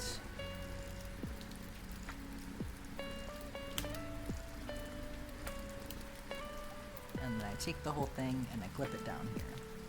What am I going to do with the back? So I am going to finish it the same way I have finished other projects that I've done with embroidery floss. Here is Sebastian. So, Sebastian was done in the same style. So when I finished with him, I just went through, knotted all of my ends together so that everything was nice and secure.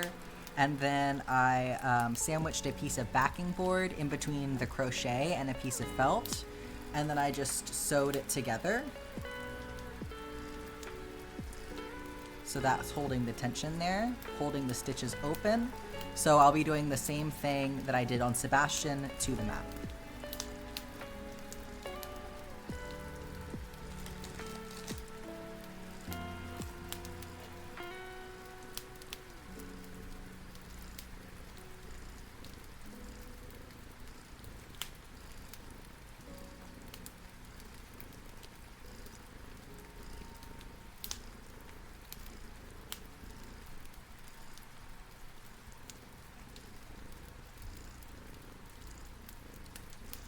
It'll be so good. Thank you. Yeah, I'm excited to have it up on my wall.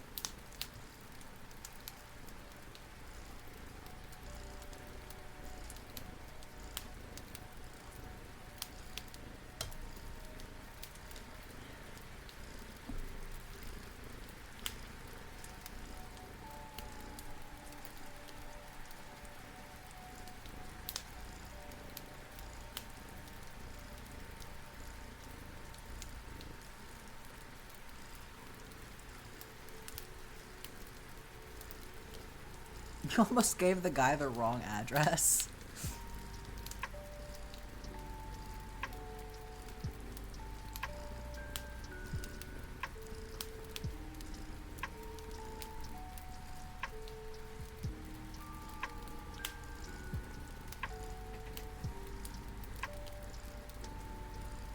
That's why I don't talk to people on the phone. Ordering online only.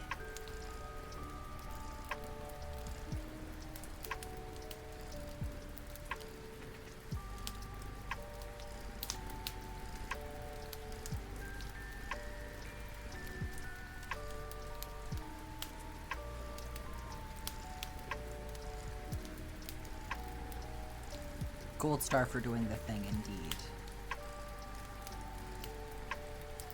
Yeah, eating important.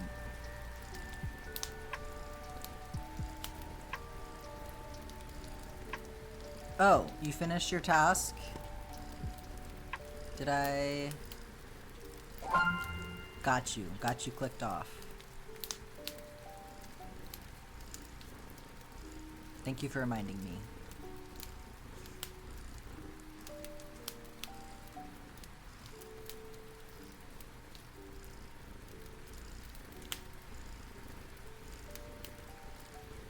You said 60 instead of 6. Uh-oh.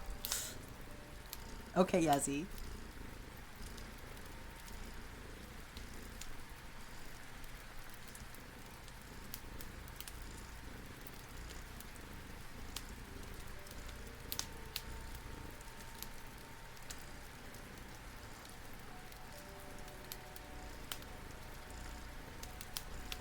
At least that would be the same block? I mean, maybe.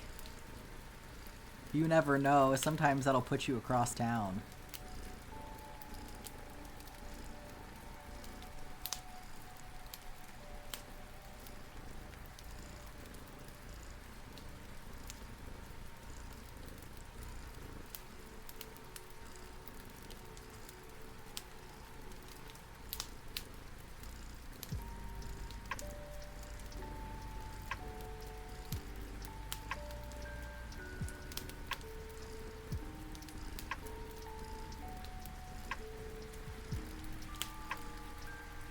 Sometimes, one time someone input your address number in maps incorrectly and ended up at the grocery store.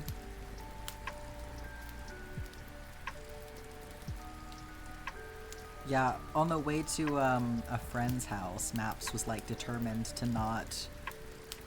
Like, Maps didn't recognize their apartment complex or something, I think it was, so we couldn't figure out like how to, like where the turn-in was for it. And we ended up at a strip mall down the street. So sometimes Google Maps is just does not have it together. Or whatever app you're using.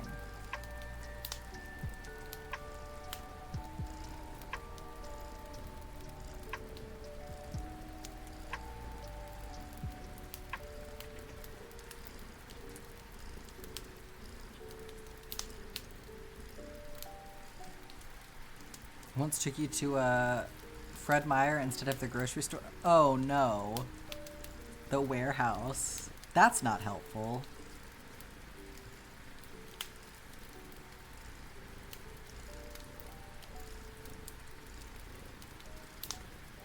There was an episode of something where they were supposed to go to 69th Street, but they went to 96 instead and it was a meth lab.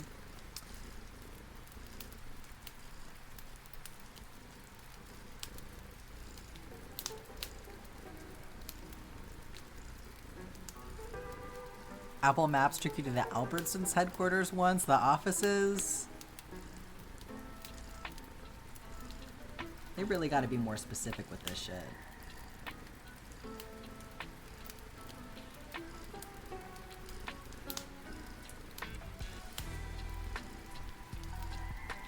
I know, it's so funny when that happens, like, unintentionally, but then even funnier is the times when you, like, do need to go to those locations, like if you have a job interview or something, and it's like this, like, you're supposed to be there, but it still just doesn't feel right.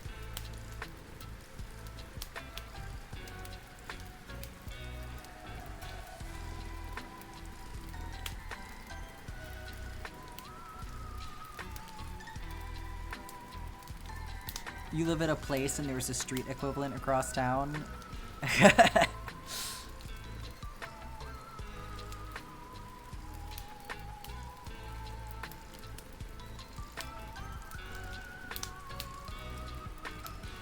Yeah, when I was a kid, I used to live on Boulevard Street So you can imagine how much that threw people for a loop.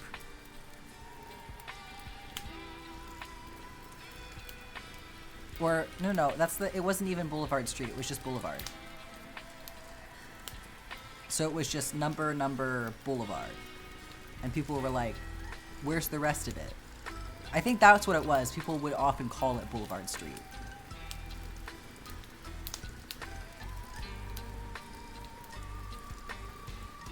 Michael driving into a lake, yup.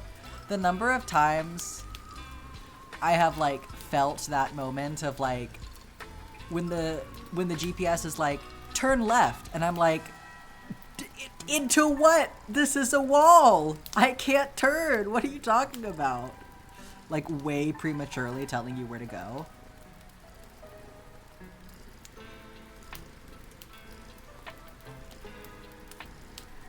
At least with yours, you could walk around the block to return the mail. Yeah. Just feels wrong if there's a word missing from Boulevard.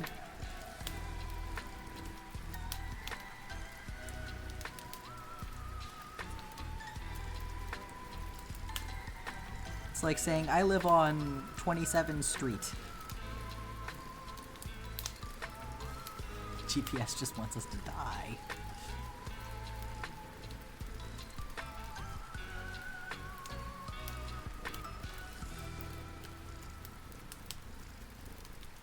The way that she talks to me sometimes, it sure feels like it. It's so funny because, like, the voices that they have for the GPS and stuff, like, they're different depending on, like, your phone and things like that, or what app you're using. So, like, the voice that I have on my phone is very different from the voice that Jess has on their phone. It's me trying to combine Jess and phone. This makes Jeff. But the voice that Jess has on their phone has the most, like, colloquial, like, definitely from Atlanta, but, like, not in a southern way, just, like, has this accent that is, like, so familiar to me, and is, like, she'll be like, when you get to the end of the street, turn left, and it's like, oh, why are you saying it like that? And she'll be like, turn right. Like it's some kind of funny joke or something. It's just so slightly off.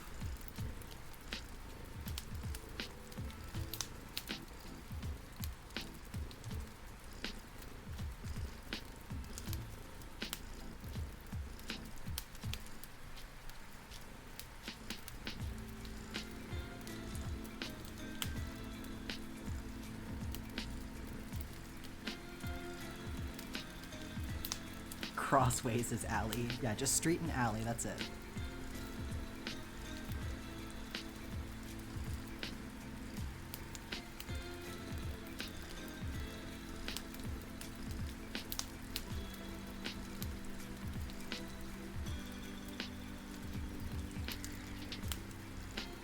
Welcome back, Yezi.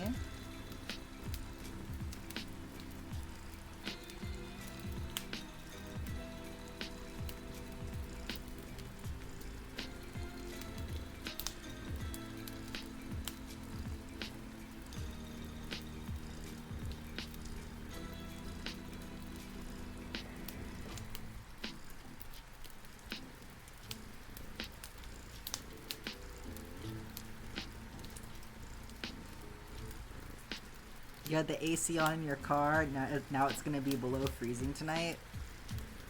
That's crazy how the weather can change so much in one day. I'm so excited about the weather changing though. Like, it's been in the low 50s here at night. It feels so fucking good. I am ready to be wearing sweaters again. Bring it on.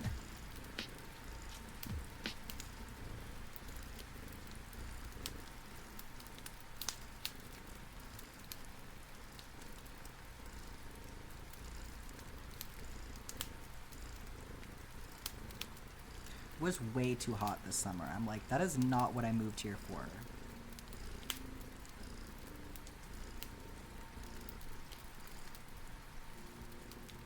You don't sweater weather. See, I'm just like inside all the time, so I don't even notice the light changes. Although, with filming content, the one thing that has been a little bit of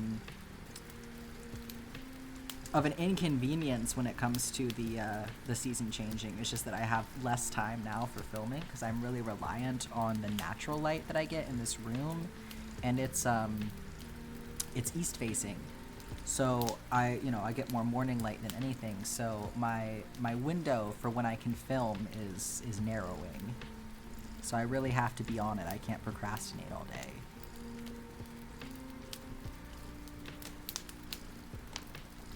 You hate waking up when it's still dark? I mean, I don't have like a schedule, so sometimes I do that because I'm waking up at 10 p.m.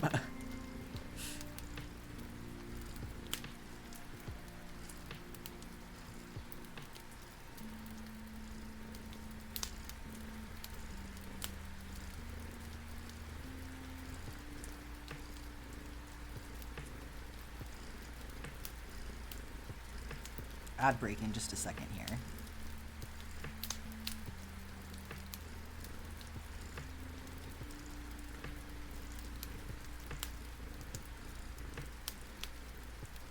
The long dark in the PNW winters is fatiguing. Oh my god, not the Airheads ads.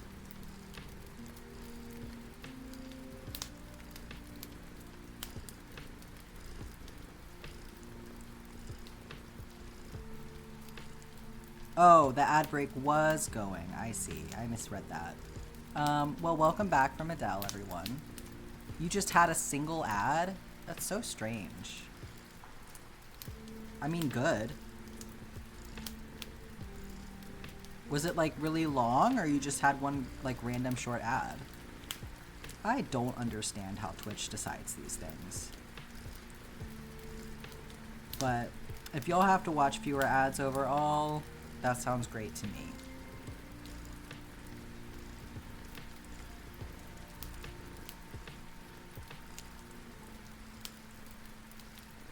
Just 15 seconds? And you had 5. Yeah, why equal distribution? Let's not leave one person holding the bag, thank you.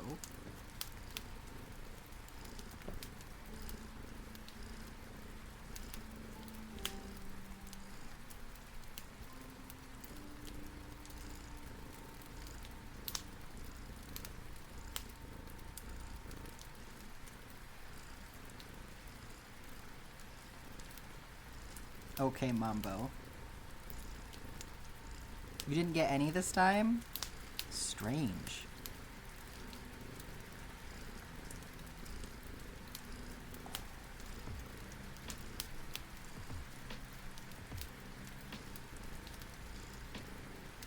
I wonder if it's something about, like, it being the 90-second one, because I feel like I see a lot of people running, like, 3-minute ones. This is not me saying that I'm going to crank it up to 3 minutes, by the way, because no thank you. But, I wonder if it's something to do with, like, the intervals, and it gets, like, confused if it's, like, too short of an interval.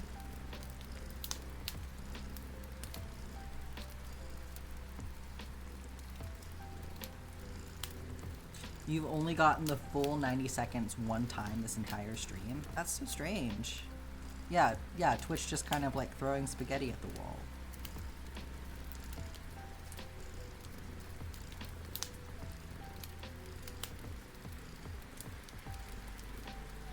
I've also seen people talking about how Twitch has apparently like fucked up their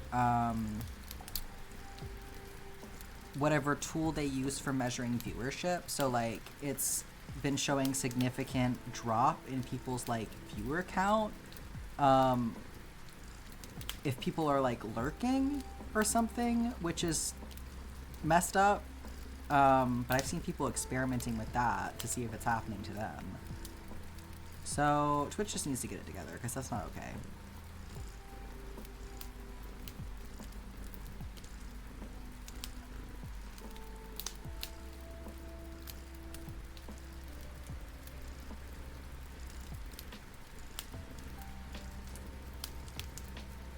Your mom has a random box of candy? What kind of candy?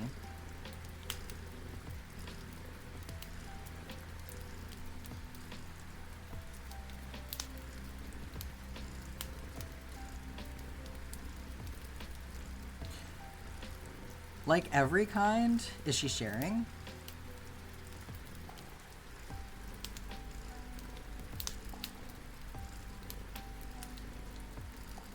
Could the candy be a trap? Uh-oh, it's a mimic.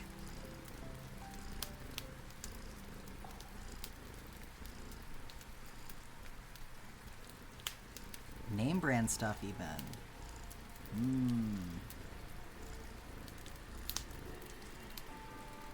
Is she stocking up for Halloween, perhaps? You're taking advantage of that? Hell yeah.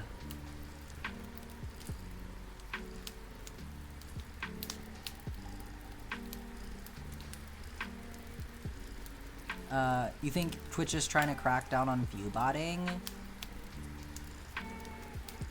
I could see that. It just does definitely seem unfair. Like I saw someone who did an experiment with it, and this is people who have larger viewer counts as well, like on a typical basis. But they were like, you know, on the count of 3, basically, if you are here and you're just like lurking, could you just post a comment in chat? And they watched their viewer count jump up by like over 100 people.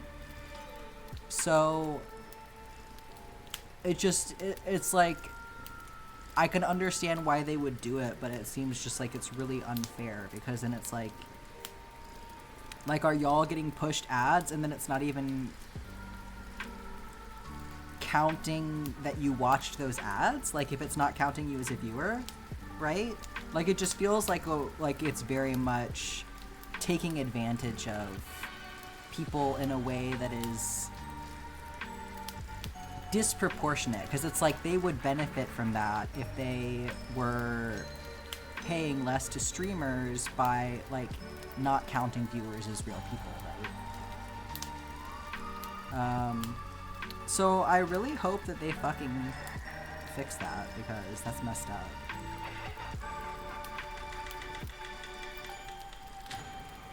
There was something else that like was going on with Twitch that was making me wonder if they might fix that soon, but I don't remember what it was now. But I'm glad that people with larger platforms are talking about that, because I don't know. I think anything that involves like the corporation like getting one over on the users is like, let's end that as soon as possible.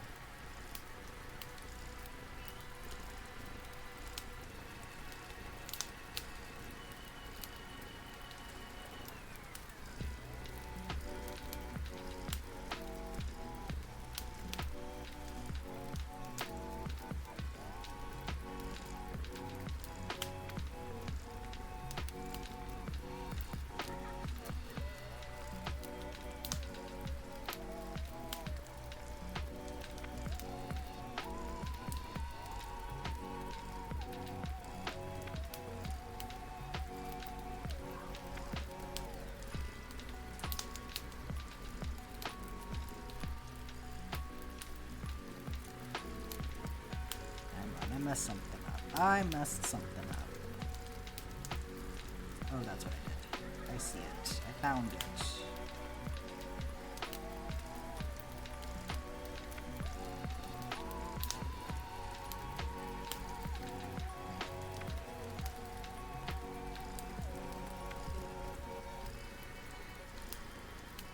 You think YouTube does the same thing? Where the view count is strikingly low? Like when there's more comments than viewers? I mean, I could see it. YouTube. Like, I'm really looking forward to hopefully getting YouTube partner sometime soon. I need to post more content on there to like help push for that, but the way that YouTube does their metrics for counting whether or not you get to be a partner are very frustrating to me, because most of my views are coming from shorts, but shorts count differently from long form videos. So like I have so many views on my shorts, and it's a drop in the fucking bucket for what I need to get. Like, I need to have 10 million views, 10 million qualified views, by the way, which have specific requirements. But I have to have 10 million qualified views on my shorts within a 90-day period in order to unlock partner. So for long-form content, it's a bit easier because it's 5,000 watch hours for your long-form content over the period of a full year. So that is more attainable because that's going to take longer for it to expire. And it's also, most of my long-form videos are going to be longer, obviously, than a short would be. So it's like, you know, you watch, like, a couple 30-minute videos are going to go a long way towards making that happen. So, what is a qualified view? So there are, it's not as bad as TikTok, at least. TikTok is really strict about what counts as a qualified view in a way. So like if you go to somebody's profile on TikTok and you watch a video from their profile, that won't count towards monetizing.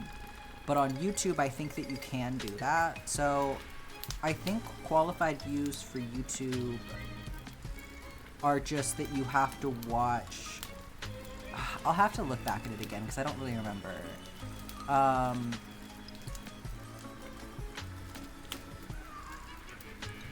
It's better than TikTok, at least. I will say that.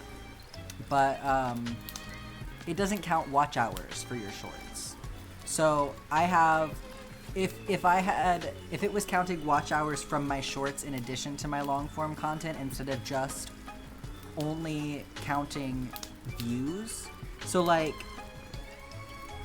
most of my shorts are about a minute long, right? So instead of getting 1 minute per view, I'm getting 1 view per view, if that makes sense. So, I would have already had the watch hour requirement if it was counting my shorts, is basically what I'm saying. And it's like frustrating to have to like that it feels like certain kinds of content are just valued differently than others. I mean, it doesn't feel like that. It is like that. So, I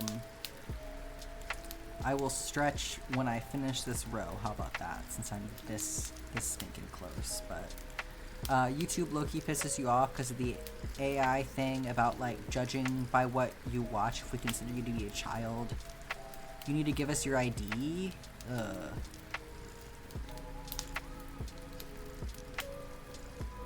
Yeah, I think that the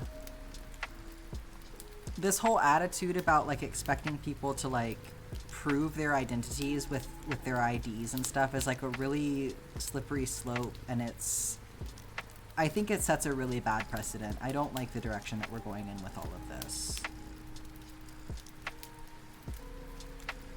Like, I understand at least some of the intention behind it, but like that should be parenting decisions. That's not up to you, you know? Yeah, don't give YouTube your ID. Don't give any social media platform your ID if you can help it. Don't give anybody permission to use like your face and all of this stuff. Like, I don't know. As a content creator, I feel like the ship has really sailed for me on a lot of that stuff. But yeah, if you're not trying to get money out of the platform, you don't need to be doing any of that. Like, for me, it's a little bit different because I have to give them payment information and stuff. So there were certain things that I had to do, but I still don't think I had to give them my ID.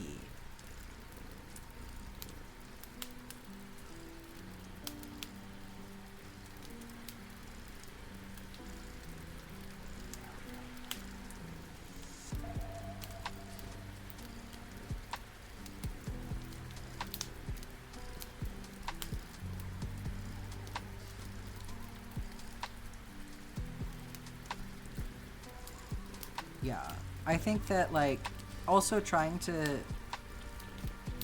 make distinctions about, like, what is and is appropriate for a minor to watch across the board. Like, that's not for YouTube to decide, you know?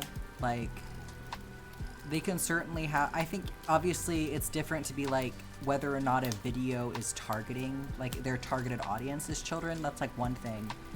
Because I don't think that we should be falsely advertising what our content is. But, like, I don't know, that's like another adult coming into your home and telling you, no, children can't have candy. Like, that's not your fucking decision to make.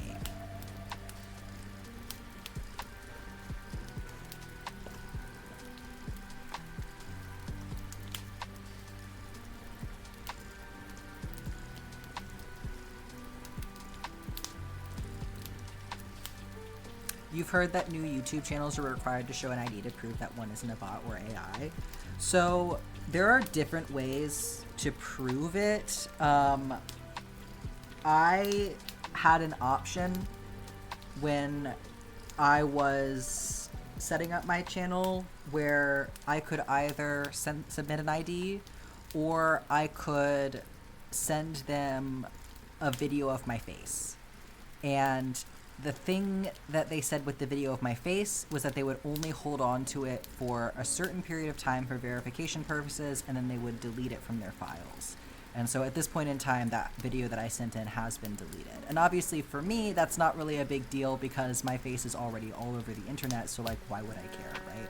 They already have my face.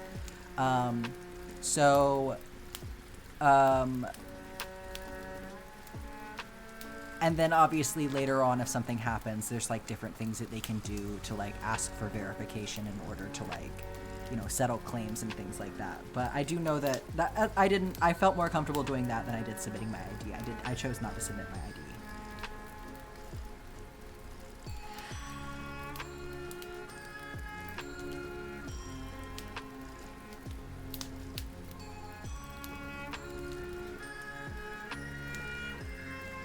The fact that I can watch Hell of a Boss with no problems, but the algorithm is trying to prevent your exact demographic from watching it makes you mad. Yeah, like... And there's some weird shit that YouTube pushes towards kids, too. I don't know. Like, I think that they're... I don't like some of the shit that they're doing, that's for sure. Okay, let me stretch this out, and that is another row done. You also do hate Fizzy Pop, let me make that clear. Yeah, Hell of a Boss is not for me. It's not for me. I think Has Been Hotel was kind of fun. I did enjoy season 1. But then I went and I watched Hell of a Boss, and I was like, ooh, this is... ooh, I don't know about this.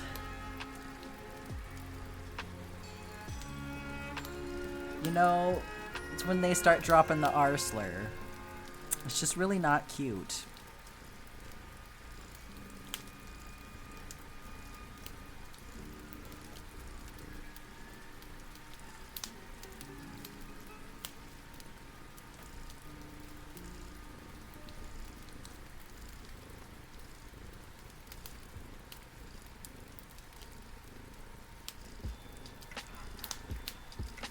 You liked Hell of a Boss better because it wasn't as raced? You tried to avoid it. I think that's fair. I get it. I'm certainly not defending it.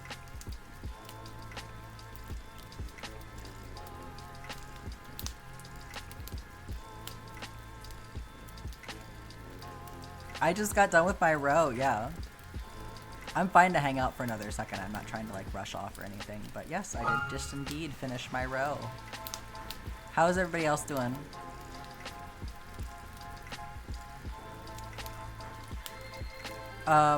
You don't recall the R word being... Yeah, I think it was, like, the pilot or something for Hell of a Boss. It's definitely in there.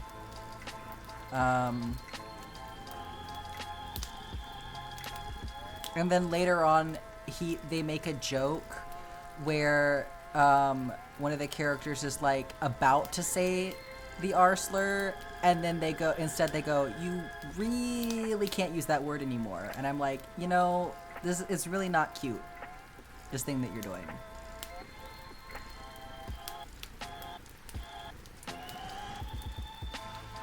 Oh, you found out that Busy was shitty? You just need to double check the stitch count and then you're done? Hell yeah. You're halfway through the second spreadsheet. You're so close.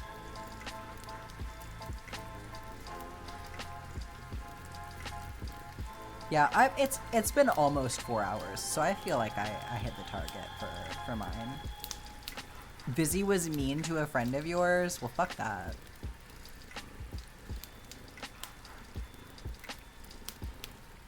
You're heading out to a comedy show? Have a great day, Juju.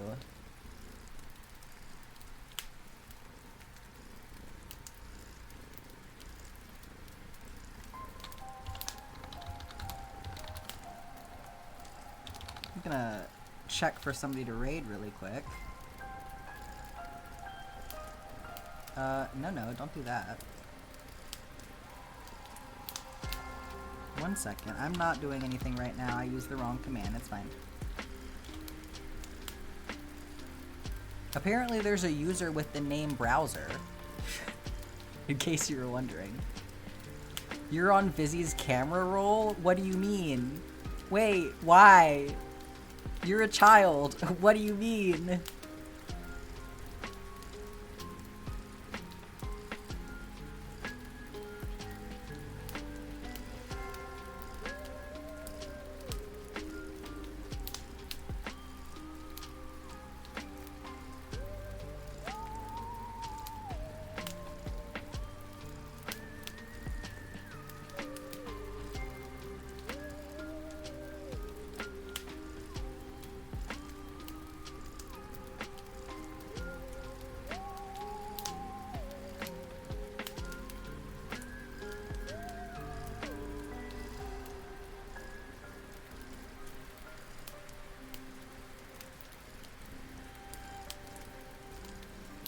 We've got someone I don't know, but they are doing a charity stream for Gaza's Soup Kitchen, so we could head over there, meet someone new. You were at a Comic-Con last year and you were online to meet Alex Brightman, and there was someone in Alistair cosplay. Oh, so you were in the background? That's really funny.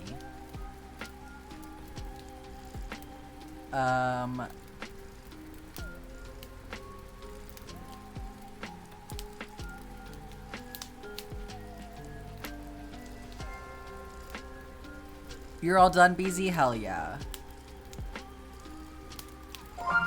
Does anybody else need to be checked off before we head out?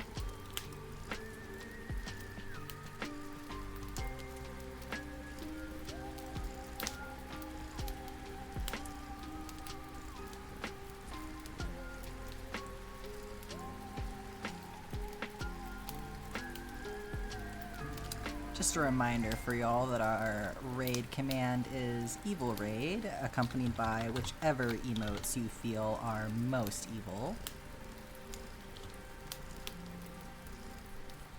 Y'all have a great day. I will see you tomorrow. Close, but not yet. Well, maybe this next streamer will help you get the rest of it knocked out. I appreciate y'all so much. Yeah, have a great day, Mambo. Go get dressed. I'll see y'all tomorrow. Kisses.